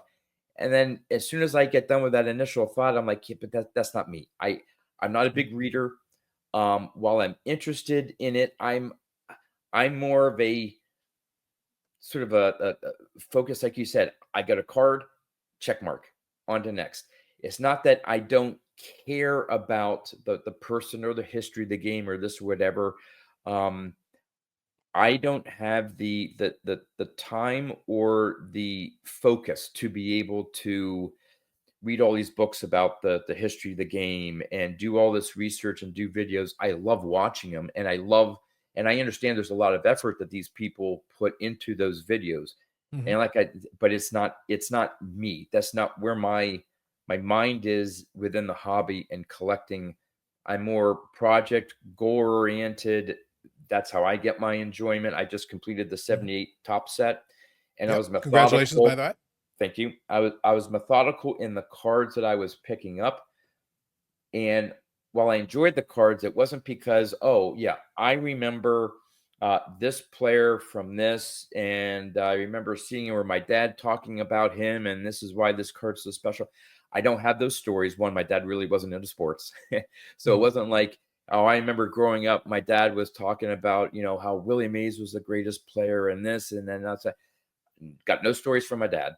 Okay. Mhm. We occasionally watch, maybe on a Saturday afternoon, if you cut the grass, he'd have a Phillies game on, which I didn't care for the Phillies, but it was baseball and I watched it. So, I didn't have that growing up of learning of the history of the game. And that's now how I got into my collecting. Again, I'm not saying all of this to put anyone down. In fact, I applaud these collectors out there that delve into the history of the players or stadiums or teams and do videos on them. I love watching them, and I appreciate them doing that. That's not how I'm made up. Mhm. So I think that's maybe to your point of, Yeah. or your question or thought of working on these projects. My projects are very goal oriented. I have a list of cards. When I get a card, check it off, on to the next one. Um, Yeah. And I think the reason why I wanted to present that is, I think, twofold. Number one, to offer a different perspective to folks that may be used to it. So for them, it goes back to kind of that conversation we said earlier. I don't understand how. And then my response is, well, it is not for you to understand necessarily. If you genuinely have an interest and a curiosity, then maybe you should just ask someone who fills this category directly, not like in a general video format, because you're probably not going to get an answer that's satisfactory in that way. Maybe you just got to engage in the conversation directly. You might get more out of it at that point. But we each find different ways of getting satisfaction out of our collecting experience. And I touched on a lot of different versions of that in this conversation. So I want to quickly recap a few. I tongue in cheek poked fun at the whole vintage versus modern, and then also different collecting categories, and also say, well, I don't need your permission and I don't need your acceptance of the way I do things. And obviously, and I already said the truth that needed to be said, Josh Rosen is greater than Babe Ruth. It's not even a question. This isn't even a debate, and I will not even listen to suggestions to the contrary. But in all seriousness, the reason why I use that silly example, as fun as it was, is because the satisfaction that I get from it, and I'll explain it now. I've done it on the live, but I'll explain it quickly. The reason why I even started that PC was I asked myself a question, and the question was simply this. I remember opening boxes of football cards in 2018. My channel, my initial card videos were about some box openings of football. Baseball is my favorite sport, but I'll get back to that in a second. But I enjoyed opening those boxes. And at the time, Sam Darnold was a chase. Baker Mayfield was a chase. Josh Rosen was a top 10 pick that year for a quarterback. So he was a chase, technically. Josh Allen was also. So a very good rookie class. Yeah. And then Lamar Jackson was at the end of the first round. Two-time MVP. Like, I've got current MVP, two-time MVP. Baker's had a resurgence. Sam Darnold had a cup of coffee here. We had a resurgence. The only guy out of the five quarterbacks that hasn't done well is Josh Rosen. It didn't work out for him.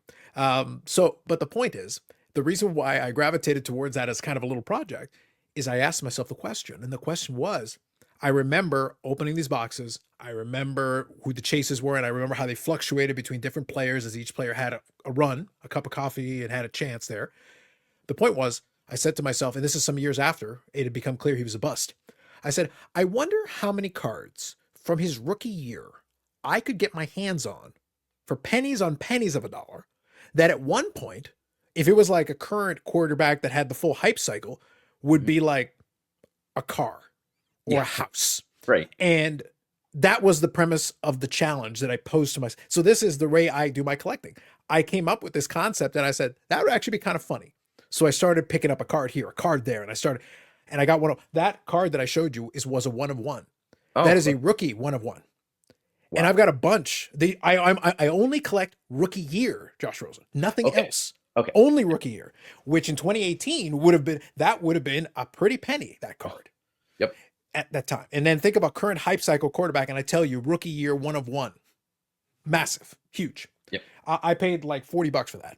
Yeah. And even then I overpaid. But that's not the point. The point is, like, if it's 2018, 2019, when the hype cycle's still involved, and it wasn't even what it would become a couple of years after that. But if you were fully engaged, that would have been $1,000 card, $1,500, $2,000, $3,000. I didn't pay a fraction of that. But the point was, I wanted to see how many of these cards I could get. I filled in most of a 1,600 count box. I've got gold prism autographs. I've got National Treasures cards. I've got all of it. Yeah. I paid $20 for his National Treasure RPA. $20. Yeah. Shipped, including shipping. Think of what a National Treasure RPA would be for Lamar right now and some of the top guys right now. Patrick Mahomes, National Treasures RPA. Like, I can pay for this house with that. Yeah. I paid $20. So my challenge was, I was curious what kind of a collection could I put together that in 2018, someone would be like, oh my God, that was it. So that's why I get my entertainment value. That I don't need to do it. It's actually a waste of money, really. Right. But the entertainment value was there, and I get a kick out of it. When I get one in the mail, I just chuckle. I got this. It's like I paid $5 for it. That's great. Literally, there is no limit to how you can collect within the hobby. It could be a serious project. It could be just a whim. And wouldn't this be funny to do this? And that's how you have a small little project within your collection. There's a person who pretty much comments on every single one of my videos, and he's getting involved with like father-son Mhm. combination cards. So he'll collect the cards of the father and the son, and then um, uh, something about I forget, it was like teams that they start, cards of teams that they start off with that they weren't known for. He has all these little obscure little projects and little collections that maybe most of us wouldn't even think of, but that's what he enjoys doing, and he enjoys coming up with these little sets or groups of players Mhm. and deciding to collect those cards where most of us would be like, well, why would you collect cards like that? Well, to him, that's something fun and interesting. Yeah. And I That's never would have thought of doing a project like that, but yeah. yeah, But why that's not? the stuff that I love. That's the stuff that I love the most.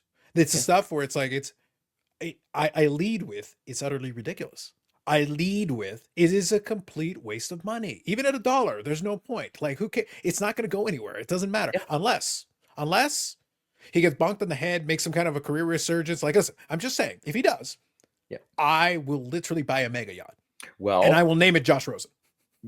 any chance he gets into coaching, he could be the next Bill Parcells and lead Maybe. the whatever team to 7 Super Bowls in 10 years again. And now, like, oh, wait a minute, he's this Hall of Fame coach now. Look at all these cards I had as a player. Hope I springs mean, who eternal, knows? John. Hope springs eternal. The point is, I'm not counting on Yeah. that. And this is not hashtag invest advice. I am not Yes. Yeah. offering invest advice, but I'm saying that the joy of the hobby for me is finding these little pockets, these little projects and things that I can find that I get a kick out of. A buddy of mine in a conversation I had about non-sports some years back told me there were Sharknado cards. I didn't even think that was I thought he was joking. And then Yeah. he showed me that there was a Kickstarter where they made Sharknado cards, and I'm like, oh my god! Wow. So I bought a lot with a pack and a couple of cards. But again, it's a little throwaway thing. But the point is, I look for these little things that are fun in the hobby that I get a kick out of. That's what I Yeah. want. Yeah. But then I'll still do the other stuff. Like I'm still collecting the banana cards. I'll still work on my vintage projects. But without that other stuff, like that's the reason why the Friday Live is not anyone who ever listens to a Friday Live is going to realize that we do two things that again break the hobby sports card rules. Number one, we're barely showing cards.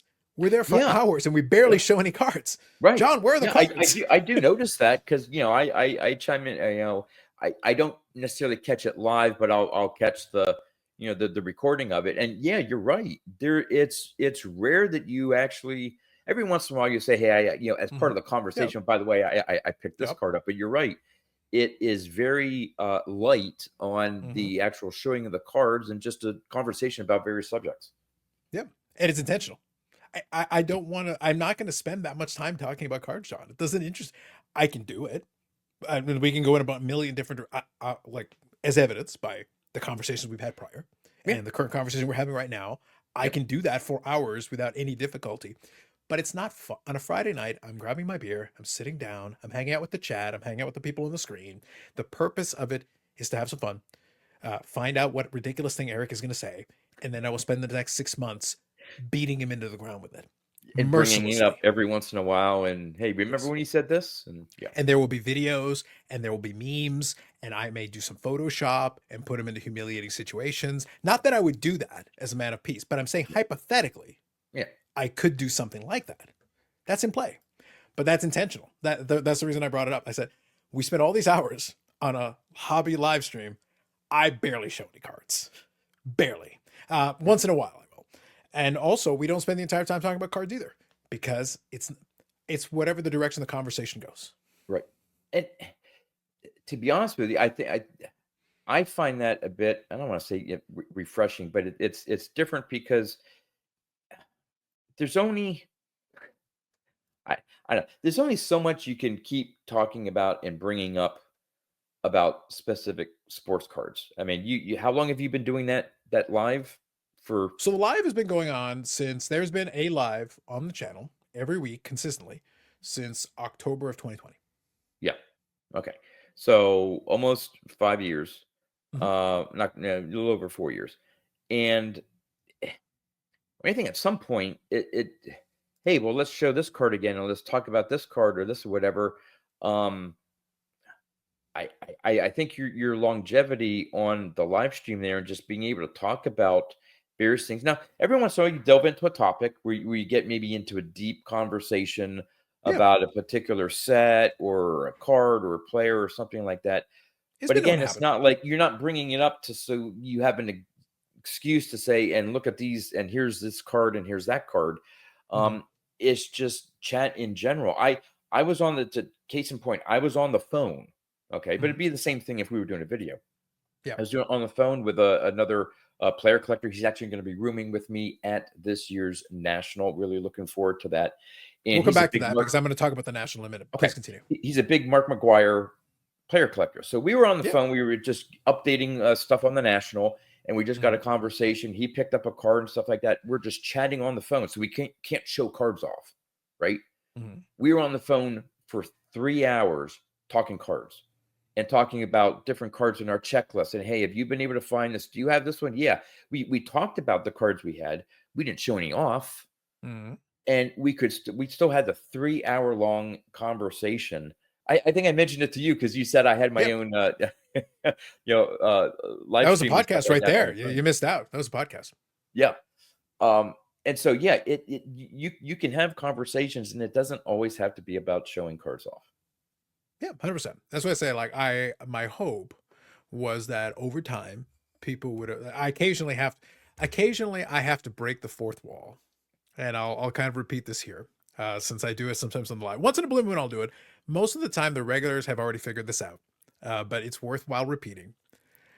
I call it the longest running episodic.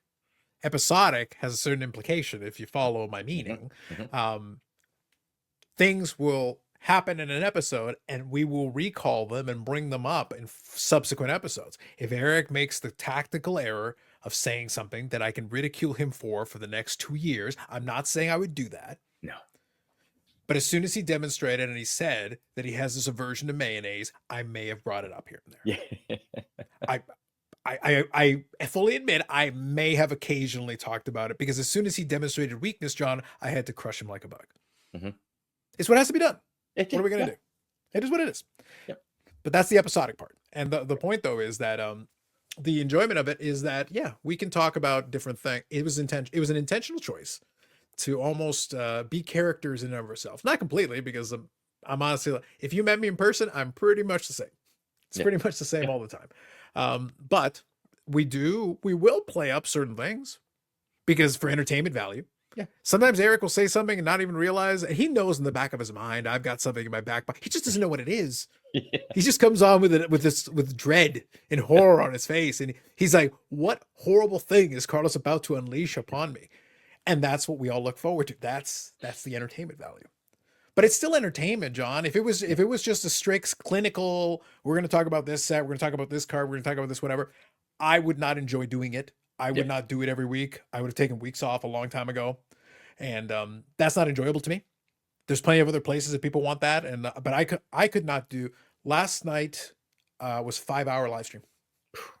yeah, And we went through phases. We had people come in and out. Bobby was there for a chunk of the time. We had one of our mutual friends, Amanda. She's going to be at the expo. Who's been at the mhm, expo? We've had some fun. We've broken bread. We've had dinner, and so this is going to lead me to the national conversation. I'll finish this thought, but then I want to lead to the national conversation. yep, This is why that is the format of kind of that I enjoy the most, where we can be irreverent, we can have a little bit of fun.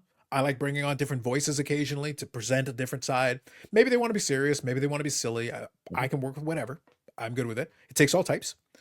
But if it was just talking about cards, there is no way, John, there is 0% that any of those live streams would ever be anywhere near that long because I cannot sustain even feigning interest for that long yeah, in just a clinical card conversation.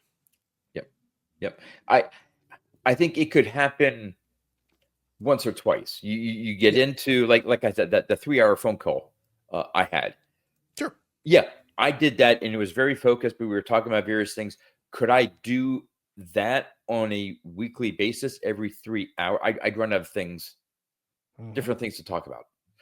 And in fact, sort of getting back maybe to my channel, sure. I don't know, you may have not noticed or not that I'm doing videos that talk about cards, not necessarily showing off my cards because Mhm. honestly, I haven't been picking up a whole lot of new cards.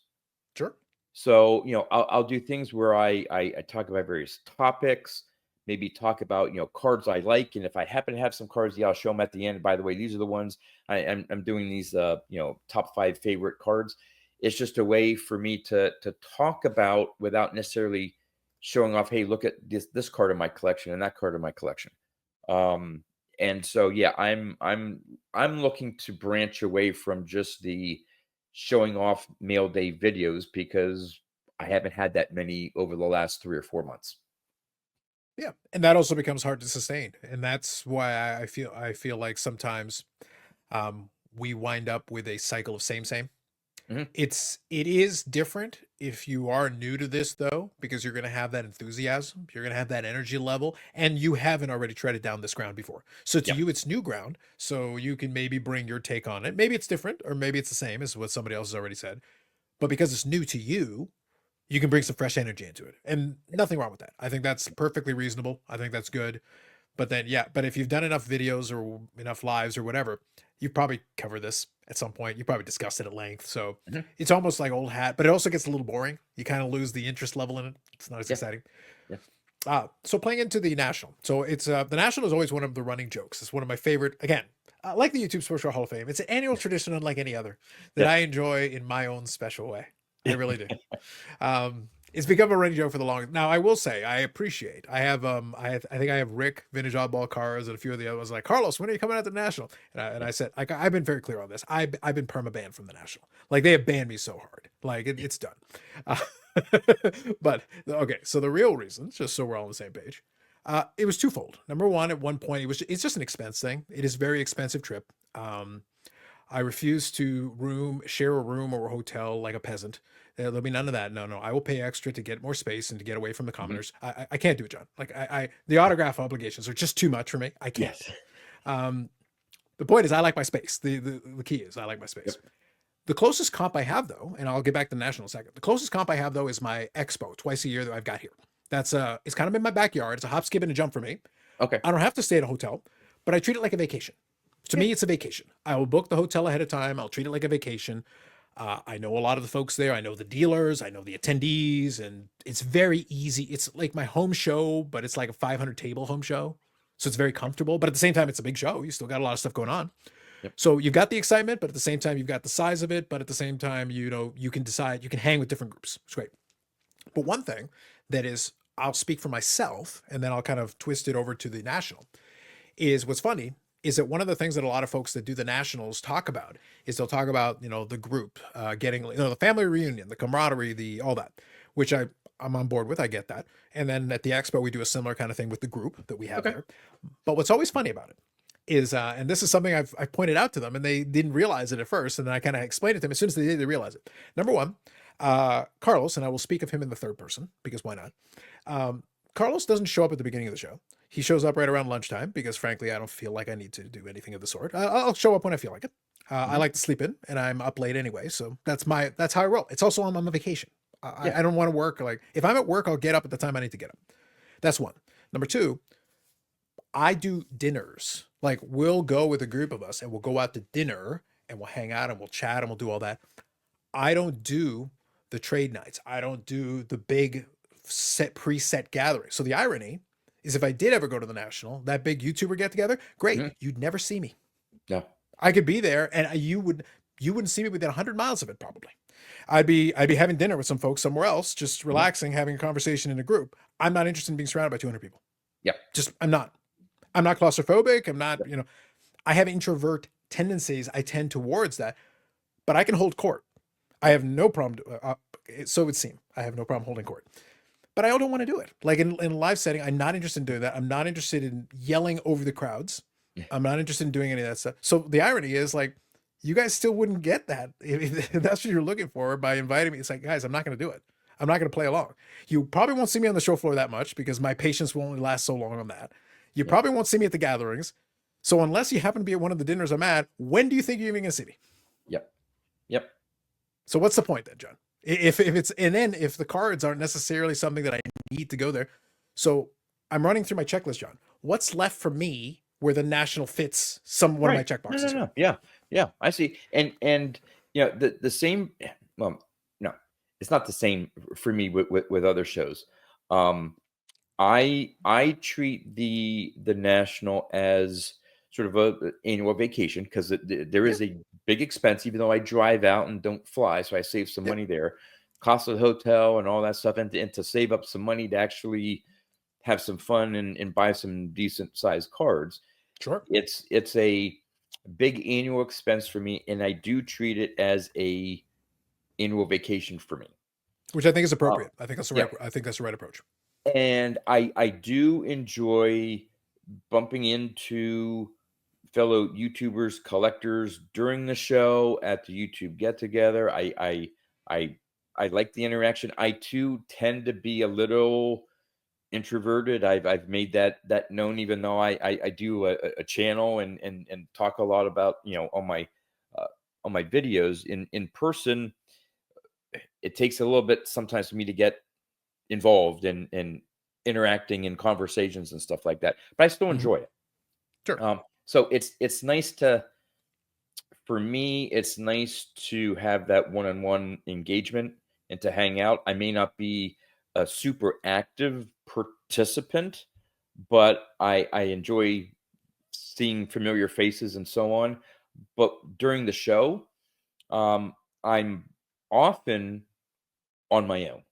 Hmm.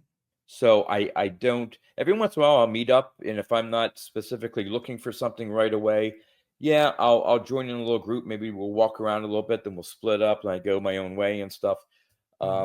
So there it's not like, okay, I'm going to the national because I want to hang out with fellow YouTubers the entire time. I have my sort of alone time Hmm. that I walk around, but then again, occasionally if I bump into someone, we'll have a conversation and move on, or I may join them for a little while, but it's loose. It's not structured Hmm. during the show. And then there's that one Thursday get together that I do enjoy. So that's how I get my enjoyment and my interest in going to the national. I think that's fair, and that's it goes back to kind of the overarching theme of the night. The discussion is that you need to find the angle and the direction that it fits. I just know for me at this point, like at one point it was an expense thing, but predominantly I'm at the point where even if money was no object and the budget was unlimited and I could do whatever, I probably still would skip it. It's just not Yeah, my deal. yeah, Now, but again, it goes back to now it'd be by choice. Now I'd be like, I'm not even restricted. I'm making an active choice to skip it because it's not doesn't fit what I want to do. yeah, If I was going to do it, I'd probably be more inclined to do regional shows. I prefer, again, I prefer to actually interact more with a relatively smaller group of people as opposed to trying to somehow interact with yeah, different pockets. Even in like a get together like that, it's like there's too many pockets. And then yeah.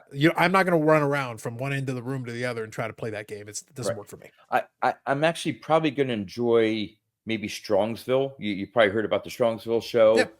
in April. Um, I'll be attending that, and that in some cases may be a little bit more enjoyable for me in terms of the social interaction because it is now it's growing, Yeah. but it is a smaller group and it's a smaller show and you get just more of that interaction with people, but it's not necessarily overwhelming. But to be honest with you, beyond the national and now Strongsville, it's rare that I go to another show.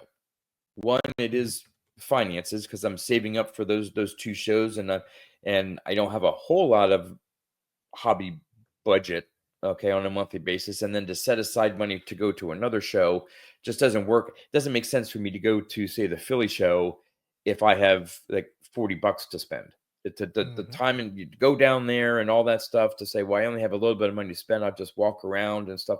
Yet there are fellow YouTubers that go to that Philly show, but it's not enough for Yep. me to say, oh, well, I can maybe bump into a handful of YouTubers and maybe I can cobble together $50 and maybe I can find one vintage card or something, but then spend a total of 7 hours driving back and forth Yep. because I want to do it in one day and not add another expense of a hotel room. The numbers just don't work for me for some of those regional shows. Now, I Strongsville has become a new one. It used to be Mhm. just the national for me, and now it's the national and the Strongsville that are on my calendar. I'm not sure if I'll end up adding a third one for the year as an annual must go to. Just I think that makes yeah, sense. Yeah. yeah. Well, you know what the irony, the funny part about that is that Strongsville is actually the owner of Strongsville now is actually Steve Menzie, who does the Toronto Expo. Oh, okay. So he's the promoter for both of those now. He also does a couple of regional expos. They actually had so this weekend, as we speak, there's actually one in Quebec. One of the expos. There's part of the like a show cycle now that he's developed. There's an Edmonton expo. There's a Toronto one twice a year. Now there's a Quebec expo. There's a couple different ones. I want to say there's one in Vancouver. But it's like a show circuit of expo branded shows, and they're all run by the same promoter, Steve Menzie, and Steve Menzie runs the Strongsville show. Ah, So I did not know that. Yep. Cool. yeah, so it's one of those things that it's just there's a funny overlap there with that one. That's Yeah. kind of interesting. Yeah, so I'm Yeah. just looking here. They have 6 different shows. So 2 Toronto, 1 Quebec, 1 Montreal, Edmonton, another Montreal. So twice a year Montreal, twice a year Toronto, Quebec, and Edmonton for those ones. And Strongsville is part of his cycle. So he's got his company that runs all those. So it's kind of funny. It's the same guy that runs a lot of those shows now. He's Yeah. getting around. He's getting around. Yeah. Yeah. I've chatted with Steve. He's a good dude. Now, what's interesting? So I think all that is valid, and I think it creates this interesting thing where, again, it goes back to what I said earlier: is that you got to find what works for you. Strongsville works for you. The national works for you for those purposes, and for others it may. Otherwise, it may not because the Mhm. nationals are getting busier. Each one is getting progressively busier, and now they're in Chicago for the next couple of years, and they might not have enough space. I Yeah. suspect it's gonna be a tight squeeze this next national in Chicago.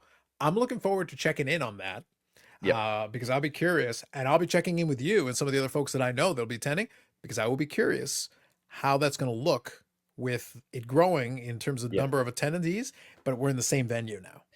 Yeah. Because the last time it was in Chicago, they opened up that whole other section, and now they're on the second floor. I mean, they've Mhm. opened up the second floor for some of the because they were getting pushback from all these new dealers saying, "Hey, we want to attend," but because of the limited number of tables, limited number of what 800 tables or whatever, um, and people still wanting to go back, they weren't able to allow any new dealers. So they said, "Fine, we're going to open up a whole new section on the second floor." I don't know how much more they can go or where they can go Yep. beyond that. And if they have another record attendance and next year it's going to be maybe another record attendance, I don't know where they're going to hold it.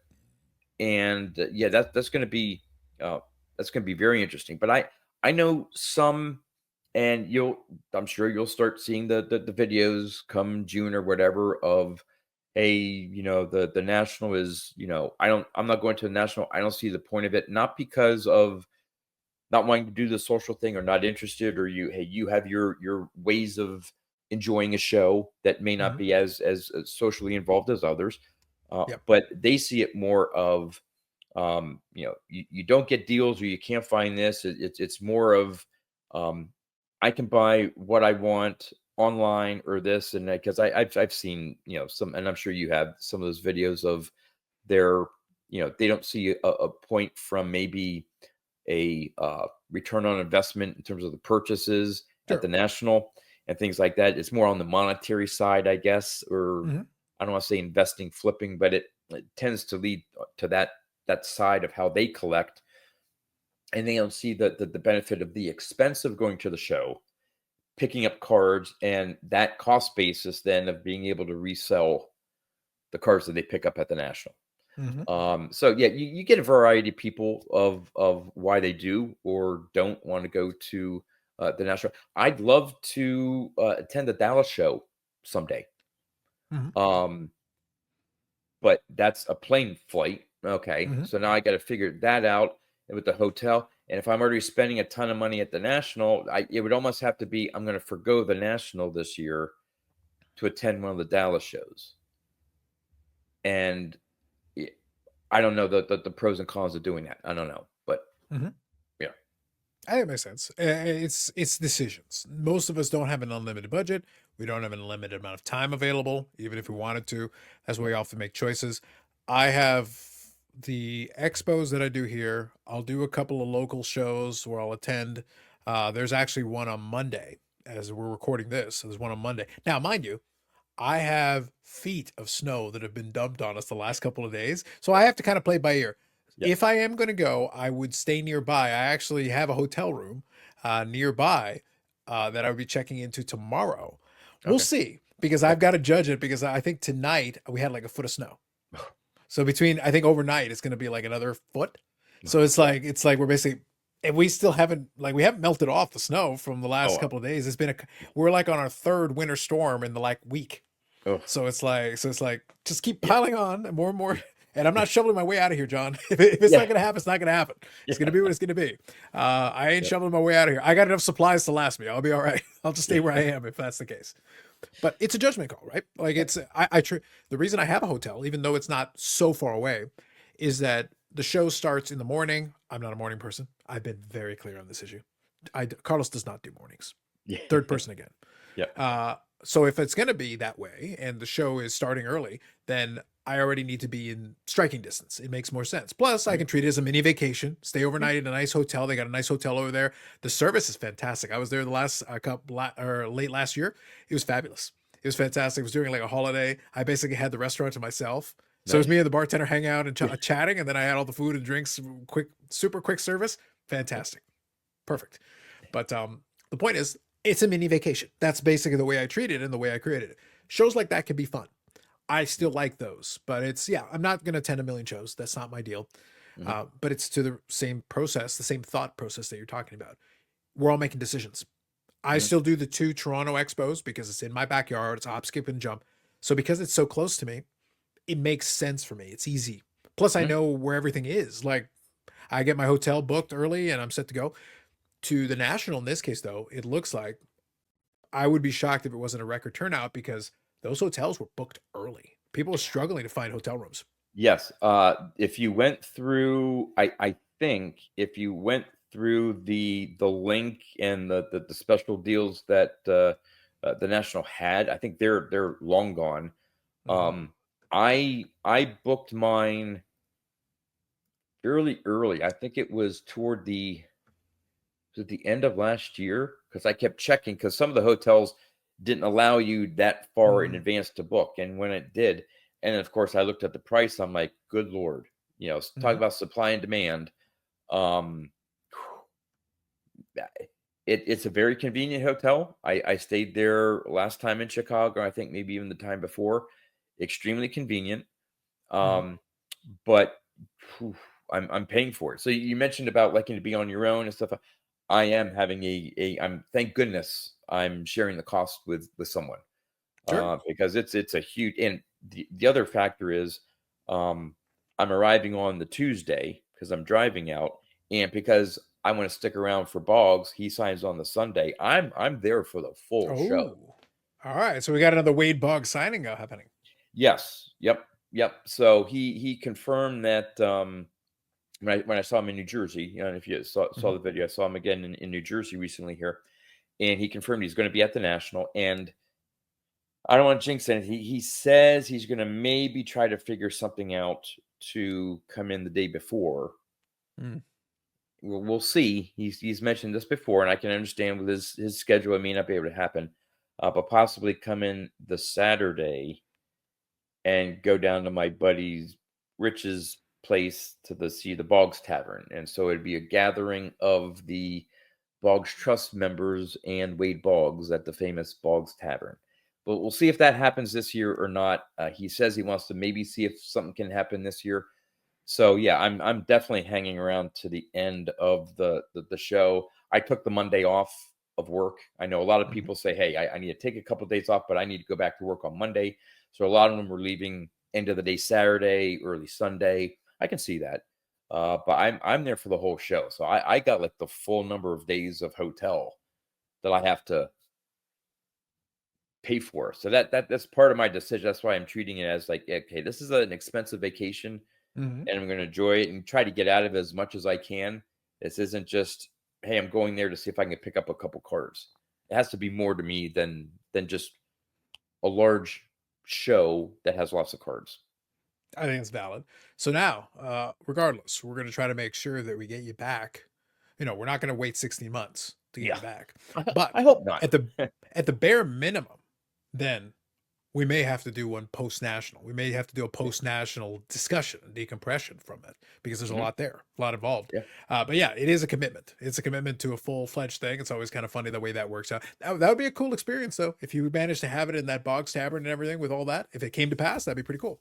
That we've been trying to get Wade to go that extra day probably for like 3 or 4 years now. And he keeps Yeah. saying, "Yep, I know. I need it. I need it's on my bucket list," he said. And so, but this time he actually, when I talked to him at the signing in New Jersey, he sort of laid out a little bit more plans of how it could happen. So Mhm. I'm wondering if he is trying to actually make something happen for this year. I'm not gonna say there's a greater than likelihood it'll happen, but I think we're getting closer to that day when he visits the tavern and the group of Boggs Trust members that are in attendance there can just experience the whole thing there. So I'm crossing my Uh, fingers. all I'm saying is the meme. You're saying there's a chance. You're Yes, saying there's a chance. yes, That there I is a think that works chance. out. I think that works out. I like it. Yeah. Makes sense. So let me touch on this here and we'll kind of wind down on this one. So hopefully you folks enjoyed our succinct, to the point, tight conversation yet again, as Yes. always. And I appreciate you, John, for that. Let me throw this one at you. So let's kind of finish off on this thought, and it'll close off the chapter on a lot of the stuff we discussed. So currently, we talked about how you're at the late stage of the Boggs collecting. That doesn't mean you stopped, but it means that it's more really focused in. It's got to be the right thing, all that. But the vintage continues going on unabated, and obviously, you're talking about Strongsville. That's vintage heavy. You're Mhm. talking about National, and more than likely that'll be. What's the status of the projects there on the vintage side? What do you finished the 78 set? You've Yep. got your different projects that you've created in the past, but where's the focus now? What is caught your eye that you're really keying in on? My focus is on primarily the two lists I have going, the Hmm. 200 card lists that I developed. First started off with the 100 cards for $100,000. Hmm. There I'm over 50%, but the ones that are remaining are getting more expensive and stuff. So that one has slowed down dramatically. I'm hoping at the national to that's where really I add to that project is the national. I have the enough funds available to pay three, four, $500, maybe a comma card in there off of that list. So that's what I'm going to be focusing on primarily at the national is that 100,000 card list. Hmm. Then there's the smaller, more manageable 100 cards for $10,000. That's where I'm trying to complete maybe some player runs. So there's some player runs I like to ultimately finish. I'm fairly close to Frank Robinson, Jim Hmm. Palmer, um, Johnny Bench. Let's see. I know there's a couple others that are in the process, but they're filling in the gaps, I guess, in some of my player runs and also lower end Hall of Fame cards. Because my large project, my overall, I'll be working on this for the next 30 years project, is Hmm. trying to get as many Hall of Famers from each vintage set 1980 to 1948 as I can. So not only complete player runs, but set runs. I had the 78 Hall of Fame run complete until Dave Parker got elected. So Yes, true. now I'm one card short. So now I'm looking for a Dave Parker 78 tops to now then recomplete the 78 tops Hall of Fame run. But I'd like to do that again. And so as I'm working on the 200 card lists and completing player runs, I'm filling in some of those Hall of Fame year runs as well. So I get one card and it may fit one or two different projects that I'm going on. And then beyond that, it's just I call them squirrel cards.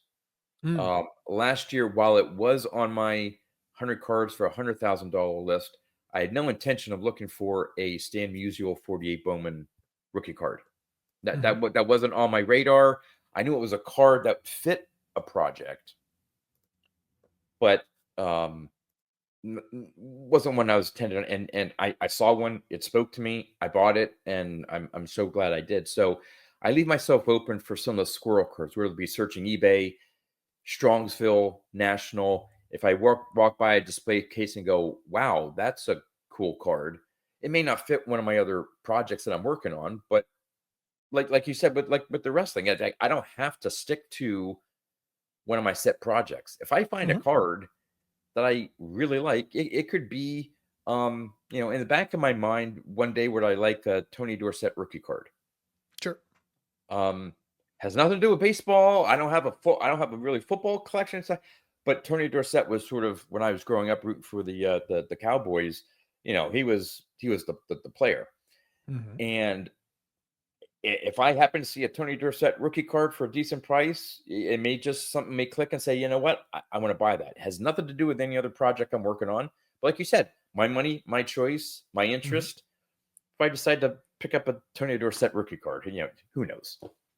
Oh, and you will scandalize a segment of the hobby. You will scandalize the community. There will be videos. There will be correspondence, sir.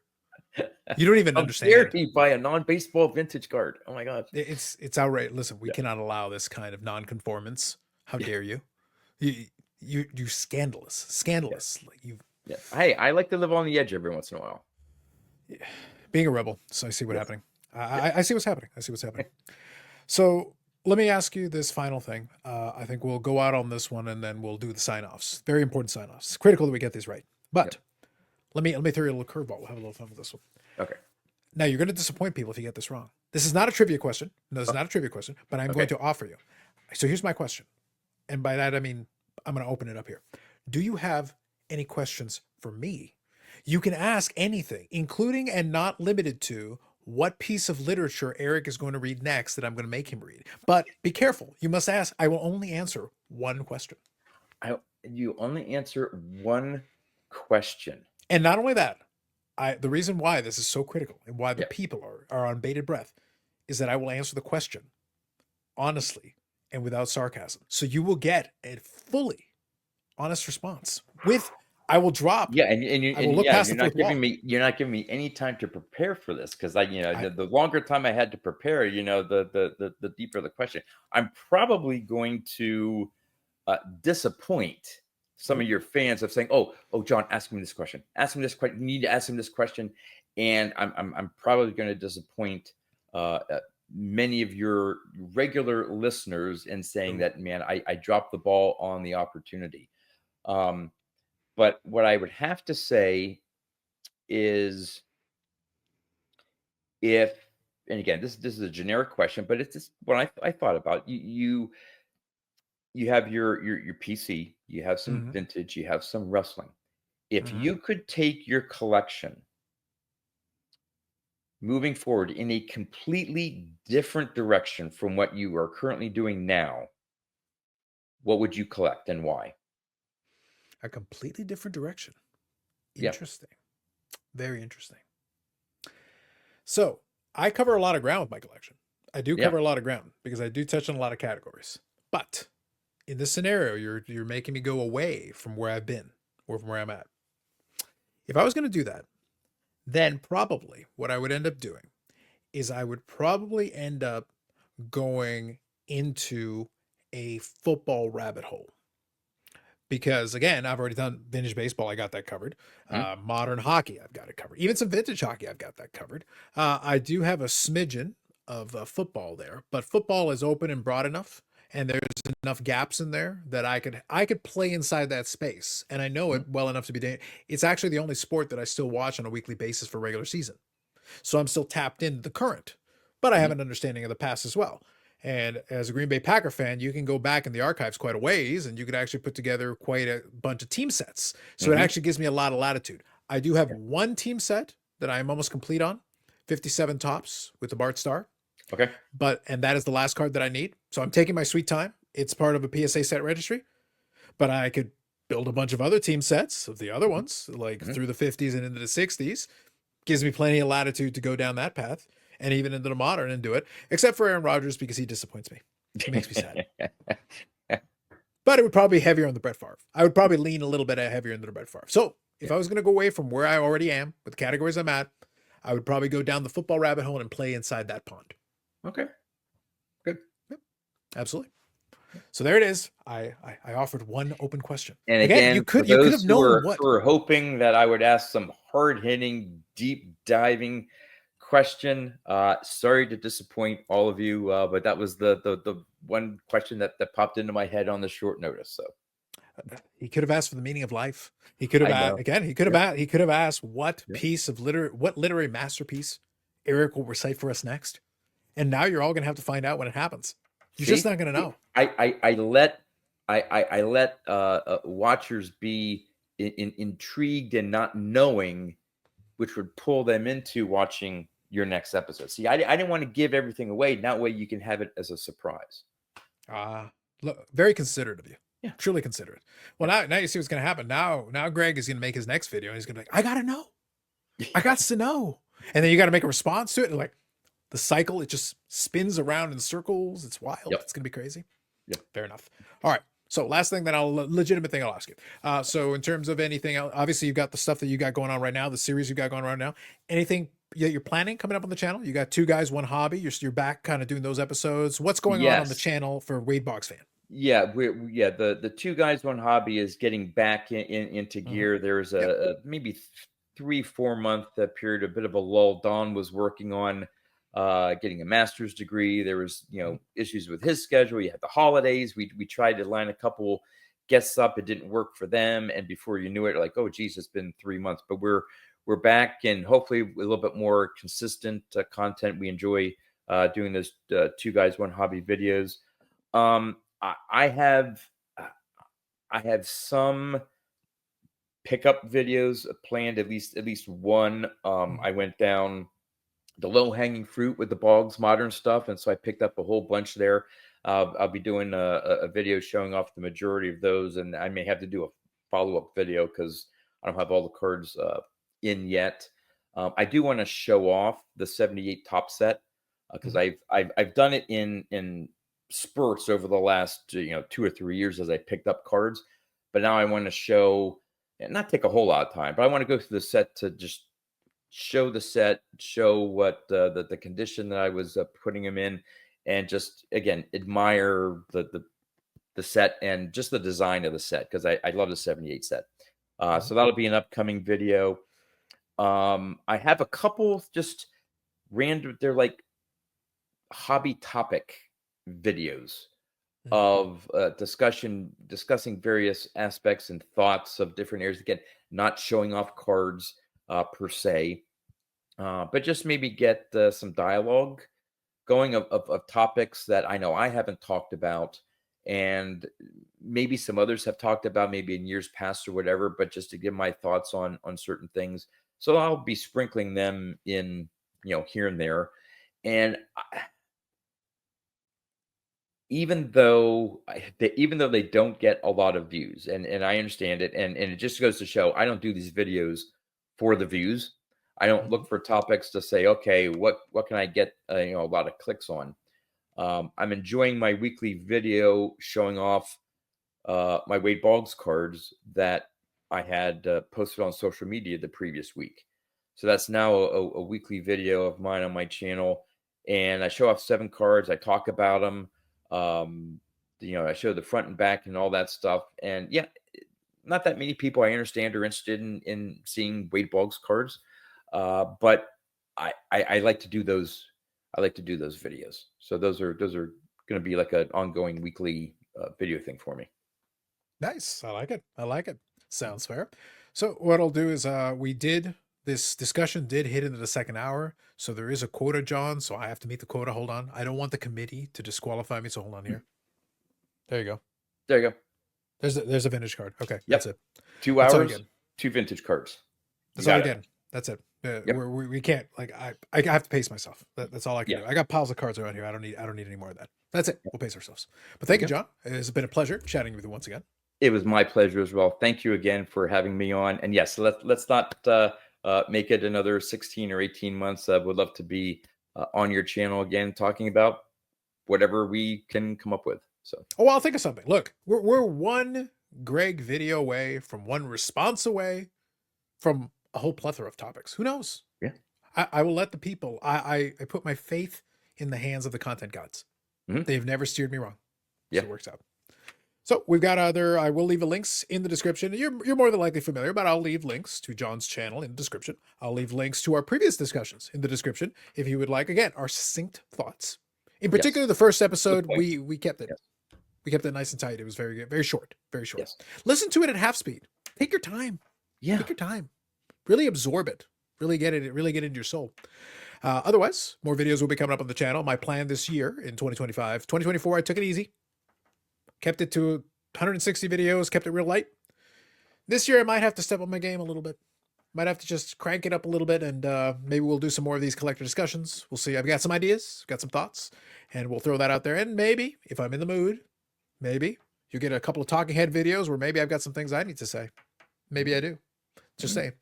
Otherwise, Friday live streams. The longest running episodic, whatever it is, I don't know. Like, John's an analytical guy. Maybe I'll put him on. Like, John, I don't know what it is. It's a Friday. It's a live stream thing that happens. I can't describe it. What category does it fall under? I don't even know.